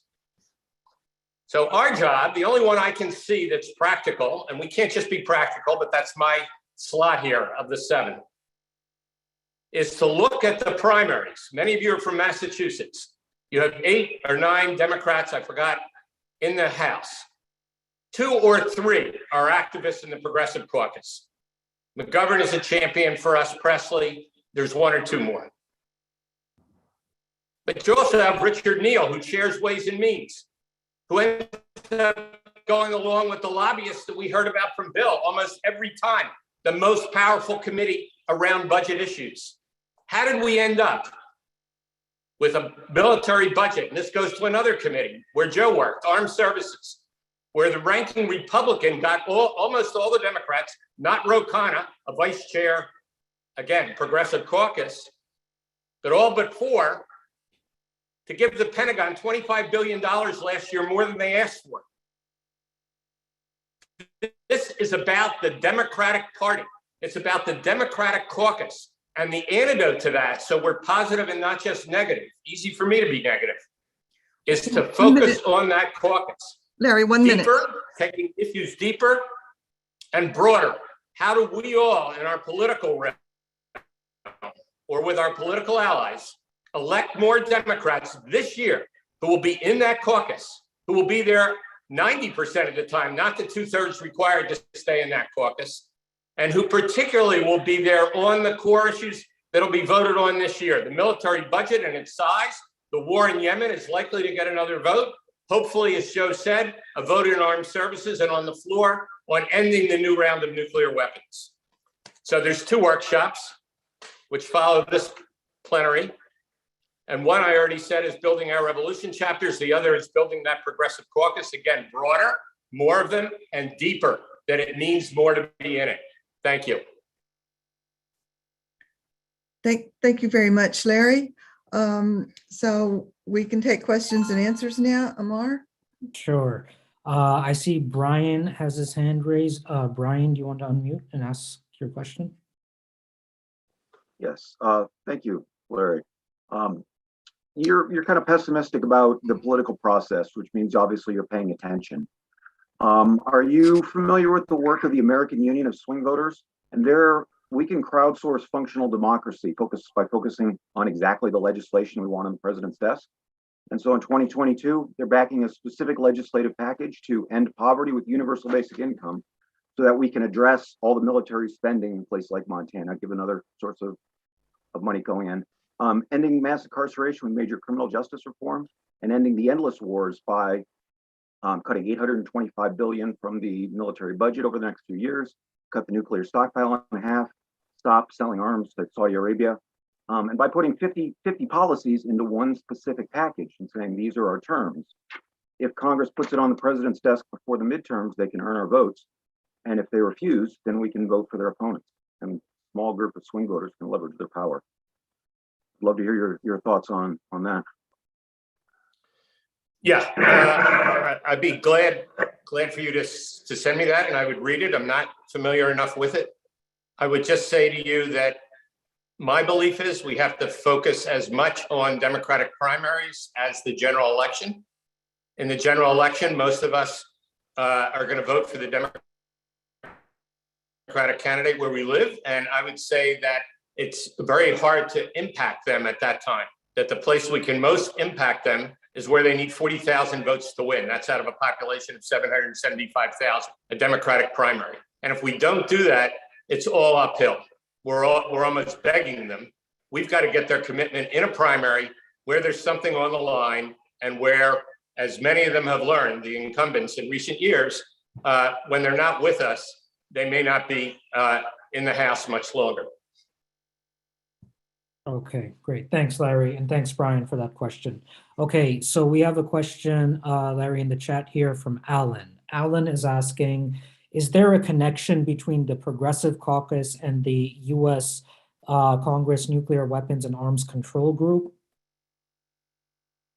Like, is there any overlap? Good question. I'm sure there's a connection. Again, the easiest email for me is larry@ourrevolution.com. If you send me an email on that, I will get you an answer on it. I don't want to make one up. Okay, great. Thanks, Larry. And thanks, Alan, for the question. Okay, I see one of Senator Markey's staff members in the chat saying, no, there's no connection, no direct connection. Okay, good. Saves me an answer and research. Thank you. Yeah. Okay, so if we have any, okay, so Larry, there were a couple people in the chat commenting. There was a few people expressing either some sort of hesitation or pessimism with like the electoral strategy, saying things like, we don't have time to wait for elections. We need to do nonviolent protests now. What would your response be to those people who are saying that? In one word, I would say both. I think we do have time. Unless we're talking about things like Ukraine, where, again, we've already heard about that. But I think we do have time. And the first primary, as I mentioned, in Texas, March 1st, we have a good chance for 3 Democrats to win in contested primaries. We'll be solidly on our side on this, on everything we heard around the Poor People's Campaign, around Medicare for All. And, that's just Texas, where most progressives think, oh, nothing good is going to come out of there. Not true. We have a real chance in these, and I'm not just about primary elections, direct action in the street. I've been arrested, scores of times. I'm a big believer in direct action. We need both.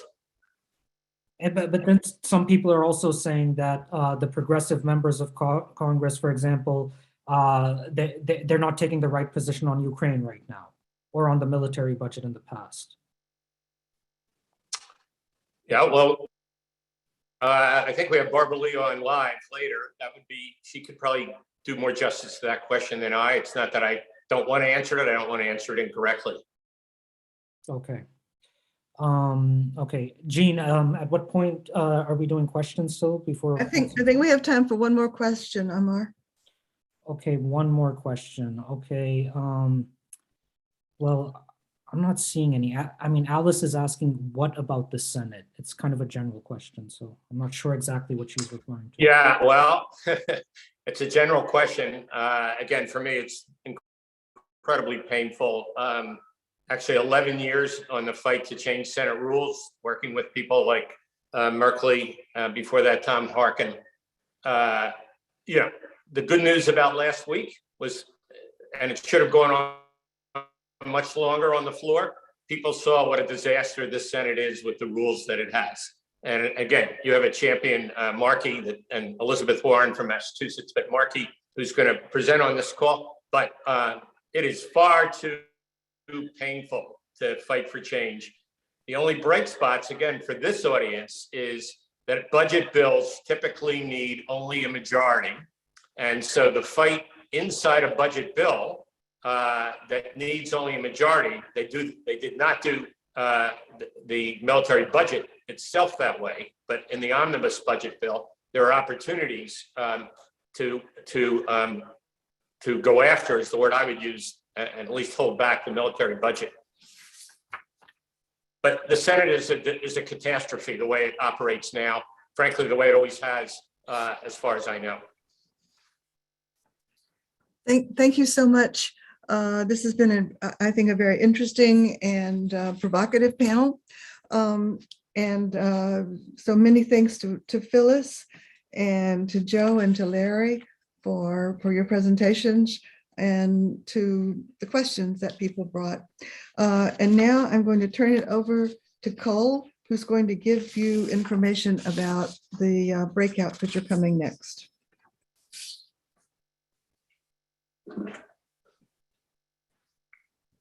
You're muted. Okay, so we're ready for our breakouts. So when you registered, you signed up for a breakout and you signed up for a first and second choice. Everybody got their first choice. But there were so many people signed up, we weren't able to automatically or pre-assign everybody. So in a minute, I'm going to open the breakouts. About 150 of you will be put into a room. There's 15 breakout rooms, 15 topics, but some of you won't be. So you're going to have to choose using Zoom which breakout you want to go into. I will put the titles into the chat right now if you haven't got that handy. Let's see. Okay, so there's the titles of the breakouts. And when I open the breakout rooms, you'll either, some of you will be put automatically into the room, the others will not, and you'll have to proactively choose the room you want to go into. Brian, Trish, and I will remain in this room, which is sort of the lobby, if you want to call it that. It's not a breakout room, it's the general session. And those who can't figure out how to get into their breakout room, we're going to help you one-on-one, and we'll put you into your room. So if everyone will be patient. The official start time of the breakouts wasn't supposed to be till 4:10. We're starting a little bit early. So I think you could take a 10-minute break. So we're gonna open the breakout rooms, but then we're gonna take a break. So go into your breakout room, but then go get your coffee or do your bio break and come back to your group. And hopefully in 10 minutes, everyone will be in their room and be able to begin the conversation. And I believe we're gonna go till, is it 5:10 or 5:15, Jonathan, remind me? Probably we should go to 5:10. 5:10, all right. So that gives us a good hour, maybe a few minutes more than an hour. Each breakout hopefully has a chair and a recorder. And the recorder will attempt to make a video recording.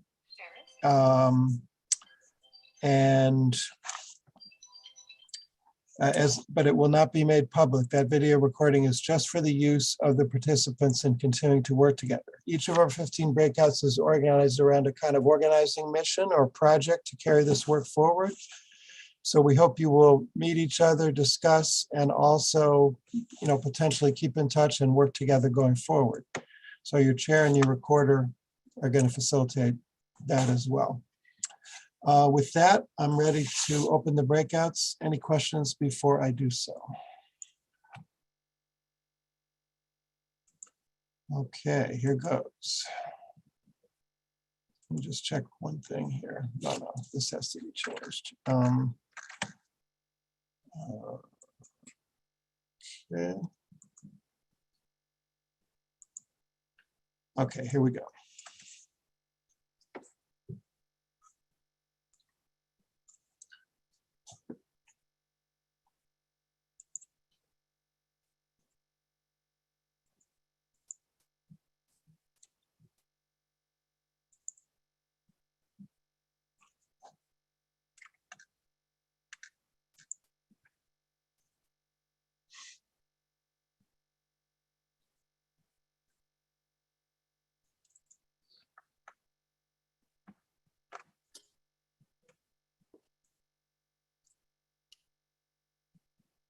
Hello? Hello. Yeah, this is Doug Stark. I'd like to be placed in the cut in the budget of nuclear weapons breakout.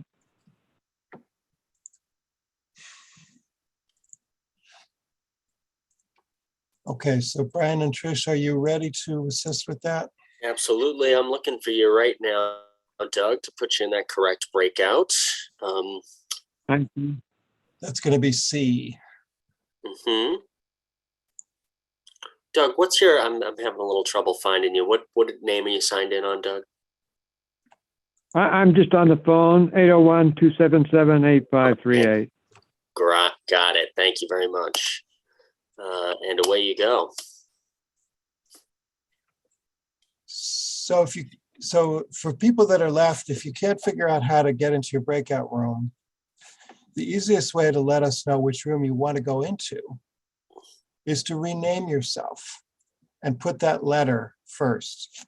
So for example, if your name is Nancy Seymour, you could, and you want to go into breakout room H, you would change your name to H, Nancy Seymour. That makes it really easier for us to scan down and see what room you want to get into. Mm-hmm.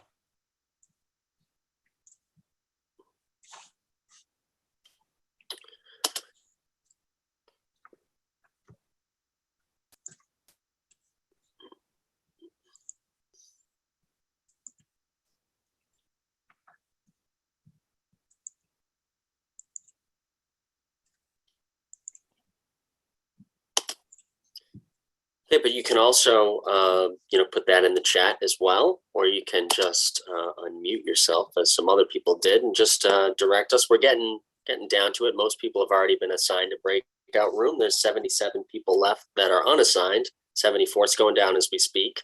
So if you're unable to select your own breakout room, just either change your name, like Cole suggested, or put it in the chat, just a request. With the room that you'd like to be put in.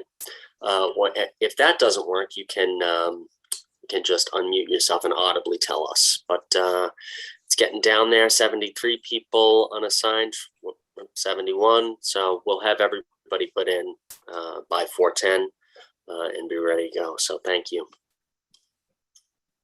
Let's see.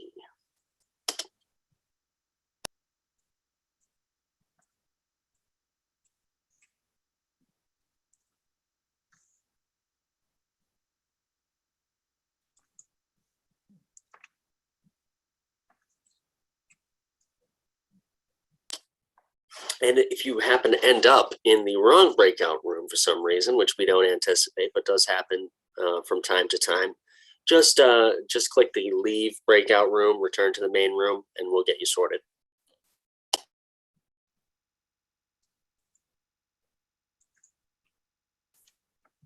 I see the 18477 number. You got your hand up. How can I help you? Yeah, hi, I need to get into a breakout room. Sure, which one? Cutting the military budget. Okay, away you go.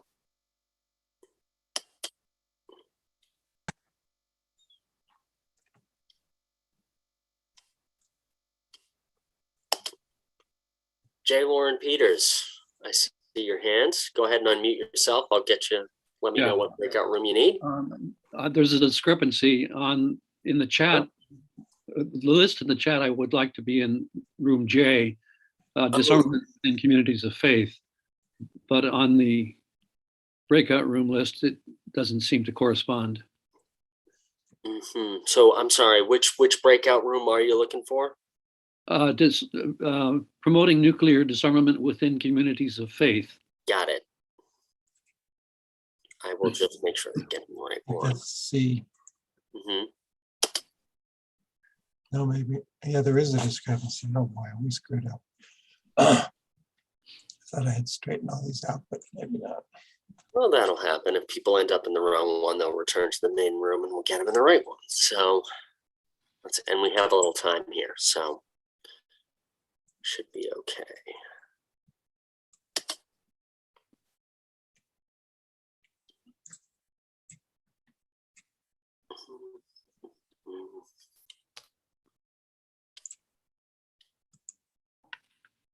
Jay Tegan Lighton. Do you want to unmute for a moment?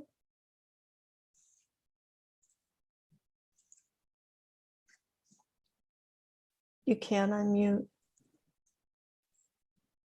Can you put in the chat what room you'd like to be in? I already did. Oh, wait, now I'm unmuted. J, Group J, please. Okay. Communities hold of on, Faith. please. Hi, I was in a breakout and was kicked out. Doesn't sound good. And I would just like to be made a co-host, please, so I can go back to my breakout. Nancy Seymour, I'd like to be with the artists, musicians, and cultural workers. Okay, one moment, please. J. Still waiting to get to Group J, please. I'm working on it. Yeah, For some- there we go. 6 Cole, minutes. now. So Cole, can you just make me a co-host? I'll do so right now. Can't seem to find you on the list, Helen. Can I be in O or the Back from the Brink, whichever? I was in Back from the Brink, and but there is a one for the Poor People's Campaign if it's filled. Is that Kate Delaney Johnlin? Is that you speaking? No, this is Susan Engine. Brian, do you have Susan? I do have Susan. Let me. Somehow I just lost the ability to move people. This Oh, happened to me last time. Oh, Can you give it back to me? so Brian, you are host. Oh, okay. Hold on one moment. Let That me. means you'll have to make, oh, Helen, you are a co-host. You're all set. I'm a co-host, but I'm trying to get back to my room now. I'm the Rotary I. Yeah. No, it's not I anymore. It's something else. I'll just put you in the. Let's see. I see you, Tony. I'm going to send you. Let's see, Helen. And thanks everybody for bearing with us. Yeah, this is always a bear with this many breakout groups, but we are going to get you there. I should be in the Rotary one, but I don't know what it's called now.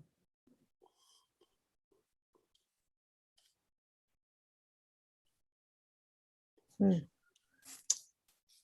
is Helen? Oh, I see. I can't put them in.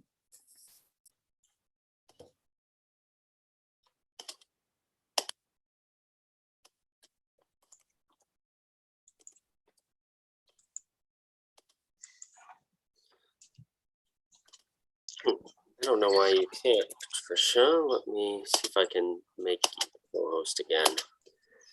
Okay. All right, so Helen, I think a request has been sent to you. Join B, so I'm joining. I'll try. Good Yeah, luck. try it, and if it doesn't work out, come back, because I already gave you one, so I can't. Thank you for your patience. Yeah, absolutely. We're gonna get everybody there. Don't worry. I know it's a little frustrating. Susan, remind me where I'm sending you. Well, here I was in Back from the Brink. If it's filled, put me with the Poor People's Campaign. Okay. Let's see. I can do so. Working with the Poor People's Campaign. There you go. Thanks, Susan. How about you, John? John Isaacs, that's who I have next on my screen. I signed up for, and I'm speaking at F, Growing in New Congressional Districts. F, Growing in New Congressional I'm just making you a co-host in case you need that permission once you get in there, John. And let's see, where are you? How will I know when I'm in it? Oh, well, the group of people will change on screen. Let me see, John.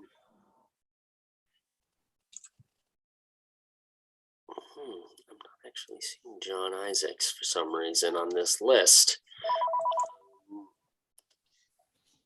I wasn't on earlier lists, but then I was on the most recent list saying I was speaking.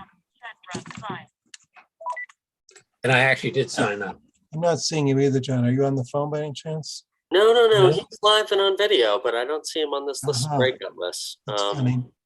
Oh, it might be that Zoom has already sent it. Yeah, Zoom has sent you to Breakout F, John, but you haven't accepted it. I think there's like a join button or something on your That's it Zoom then. screen, something like that. What is there supposed to be on my screen? Something that says join. It should prompt you. Yeah, you have to click. You have to accept it. Nicole, I'm trying to get to cut the budget. Who's speaking? That'd be you, Lynn. Lynn, yeah. Lynn. Mhm. Where's this prompt?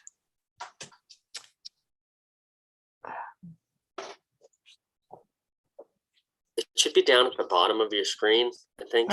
Yeah, know, are you on an iPad? Nope. Oh, Regular old computer. okay, it should be near the bottom. I'm sorry.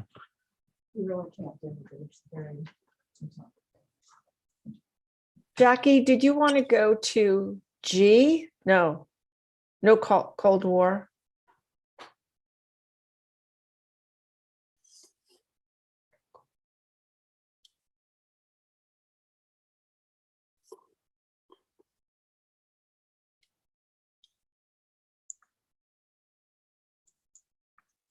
Just no Cold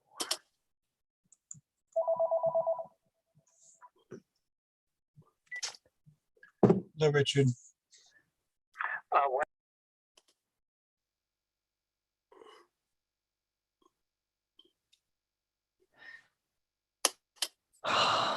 I see you, Rosemary. Tony, no war, no warming. Let's see. All these names keep changing. That's what I need to do. Well, we're down to 38, so we're getting there. So yeah, I'm sorry for your for the technical difficulties. Always is with this number of breakouts. Okay. Jackie, I see you there.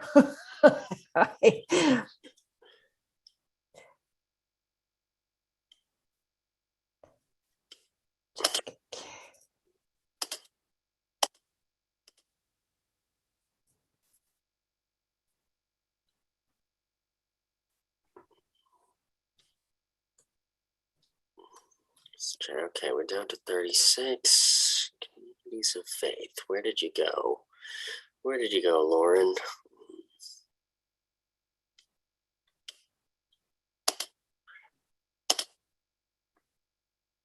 Rosemary, I actually don't see you on this list of people that's unassigned for some reason, and yet here you Well, are in the meeting. I should have been assigned to the Poor People's Campaign because I'm one of the panelists, but I didn't go there. Mhm. Same So- thing that happened with John Isaacs, Rosemary. You have to accept it. I think there's like a join link or something on your Zoom. Zoom sent you to that breakout, but you didn't enter. I didn't see it, of course. That's obvious. Yeah. Yeah, and Jackie, I don't see you on the list of people not assigned yet. Do you have an Same thing with Jackie. invite? She's You have an under, invite some. Jackie's we're in- under the direct actions, but she hasn't accepted it. I signed up for cultural workers, musicians and artists, and I was sent to Resisting Cold War, which I thought G was cultural workers, but apparently it was Resisting Cold War. Oh, and Resisting Cold War is where Jackie wants to go. But I don't see Jackie in this list. I'm an artist, that's why I signed up for it. Yeah, hold on. Oh, we approved Nancy. things here. Seymour. Yep. Hi, Nancy. Hi, Rosemary. Good to see you. Same here. I was sent to the healthcare one, which is, Oh,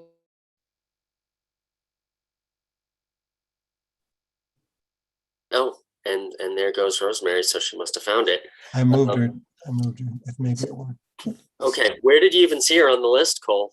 Well, Yeah. if you scroll down in the breakouts list, you can see under each breakout the people Right. that are. So Jackie, I think, did someone move Jackie into Resisting Cold War? She's Yeah. gone, right? Yeah, great. Okay. Okay. All right. Yes, I'm the faith communities. That poor man is still waiting. Faith. Yes, which breakout? I know which breakout you're trying to go in. I'm sorry, which letter is it? Is what I'm trying to figure out. Well, Oh, Communities of faith. And I can move you. Okay. Hold on, I'll look it up, Ryan. Mhm.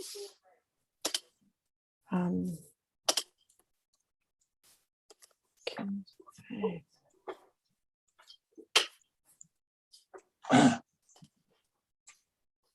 Communities of faith is letter C. C is in cat. Ah, I see. Well, that should solve that problem then. Okay. You should have just got a prompt and you can go ahead. Michael.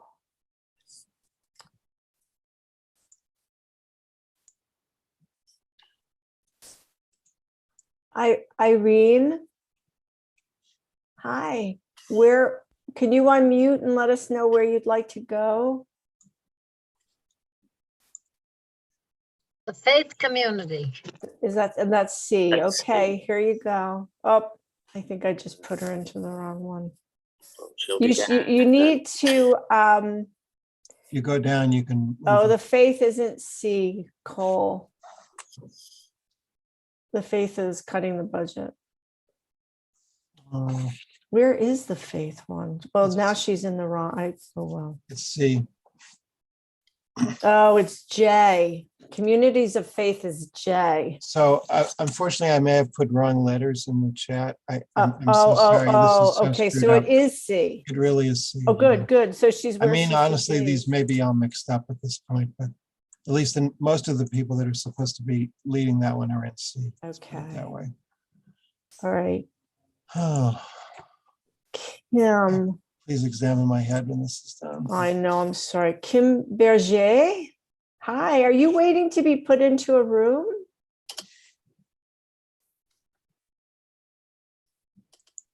You have to unmute.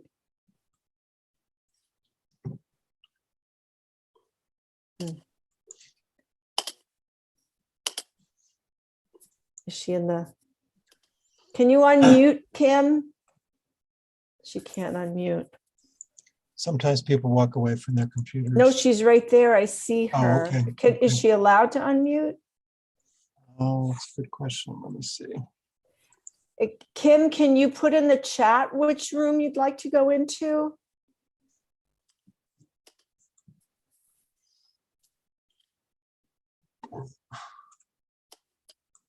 Tony just Okay, got she can now recorded. You got a prompt. I'm sorry, what? So long. Did Kim write yet? No. Michael's asking to allow people in his room to share a screen.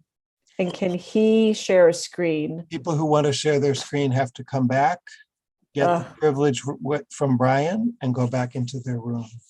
I did first see, and okay, host is not allowing unmute. Okay, Kim, I'm going to move you into C.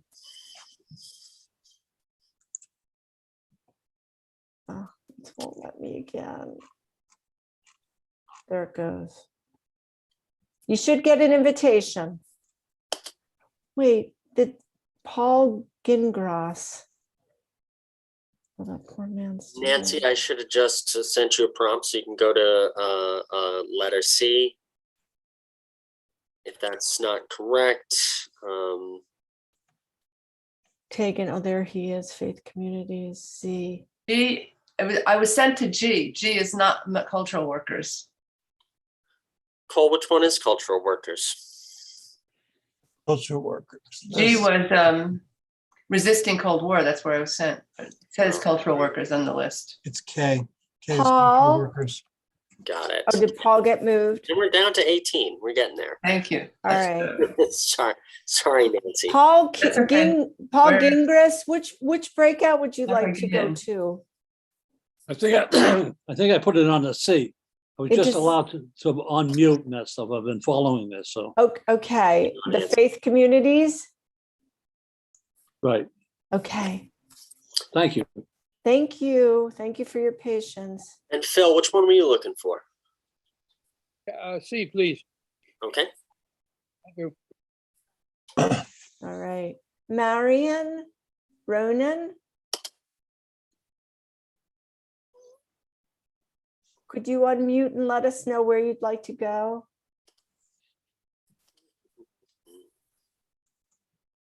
Are people able to unmute? They are. Yep, she should be able to. Oh, There you go. There you are.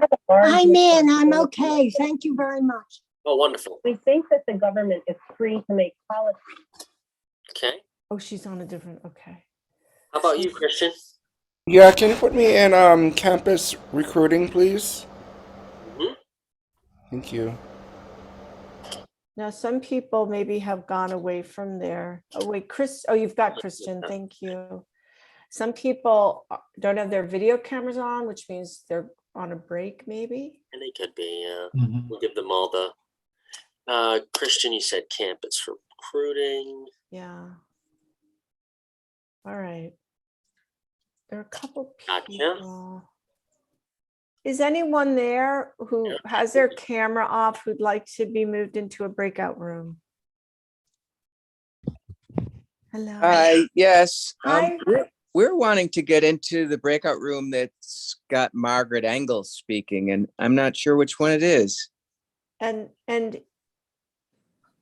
are you Rich C? I'm Rich Engel. Oh, okay. You're not on the unassigned list. So that's recruiting on I campus. think that's campus, yeah. Okay. I, letter I. Letter I. Thank you so much. Okay. Thank you. Thank We you. appreciate everyone's patience. You're still waiting to get into a breakout room, and our apologies. Vicky? Can Vicky you move me to, Elson? F, Oh, new F. congressional district? Gotcha, David. Thank you. Vicky? Can you There- unmute? I can hear you, but I'm seeing Cole right now. Yeah, that's I lost fine. my I'm, internet. I'm a little box at the top. It's okay. Oh, I see. There you are. Which room would you like to go to? Oh, I was in Poor People's Campaign. I just lost my Wi-Fi for a bit. Is that M for sure? Is that M? I have it working with. I got it. Yeah, Thank that's you so correct. Thank There you. you go. Yeah, thank you. So I've been working off of the ones they chose when they signed up, trying to match them up. We got everybody and it's 4:20, not bad. I think everyone, there are a couple of people here who are just not responding. 4 people, right? Yeah. Ah. Couple of people are looking for permissions. Let's see. Here comes someone. Hi, Stephen. Hi there. Can we help you? Yeah, I needed to come back to get permission to be able to record in my breakout session. And given. You're all set. Thanks, Steve. All right, thank y'all. Thank I'm you. gonna head back. I'm going to look up these 2 phone numbers now and see if I find anything. It's only 3 unassigned. Wow. I have a question. Rich C is not on the unassigned list. I put Rich into whatever he originally requested. I wonder if he just didn't go. Yeah. Okay. It's under direct actions. Hopefully that's correct. Right. We have these 2 phone numbers. That's it. Well, I was then able, did you change my permissions, Brian? All of a sudden I could move people. Maybe Zoom just woke up. Good morning. Zoom has moods too. I'm sorry. I was trying I to said, did resolve you- an issue on the phone with someone.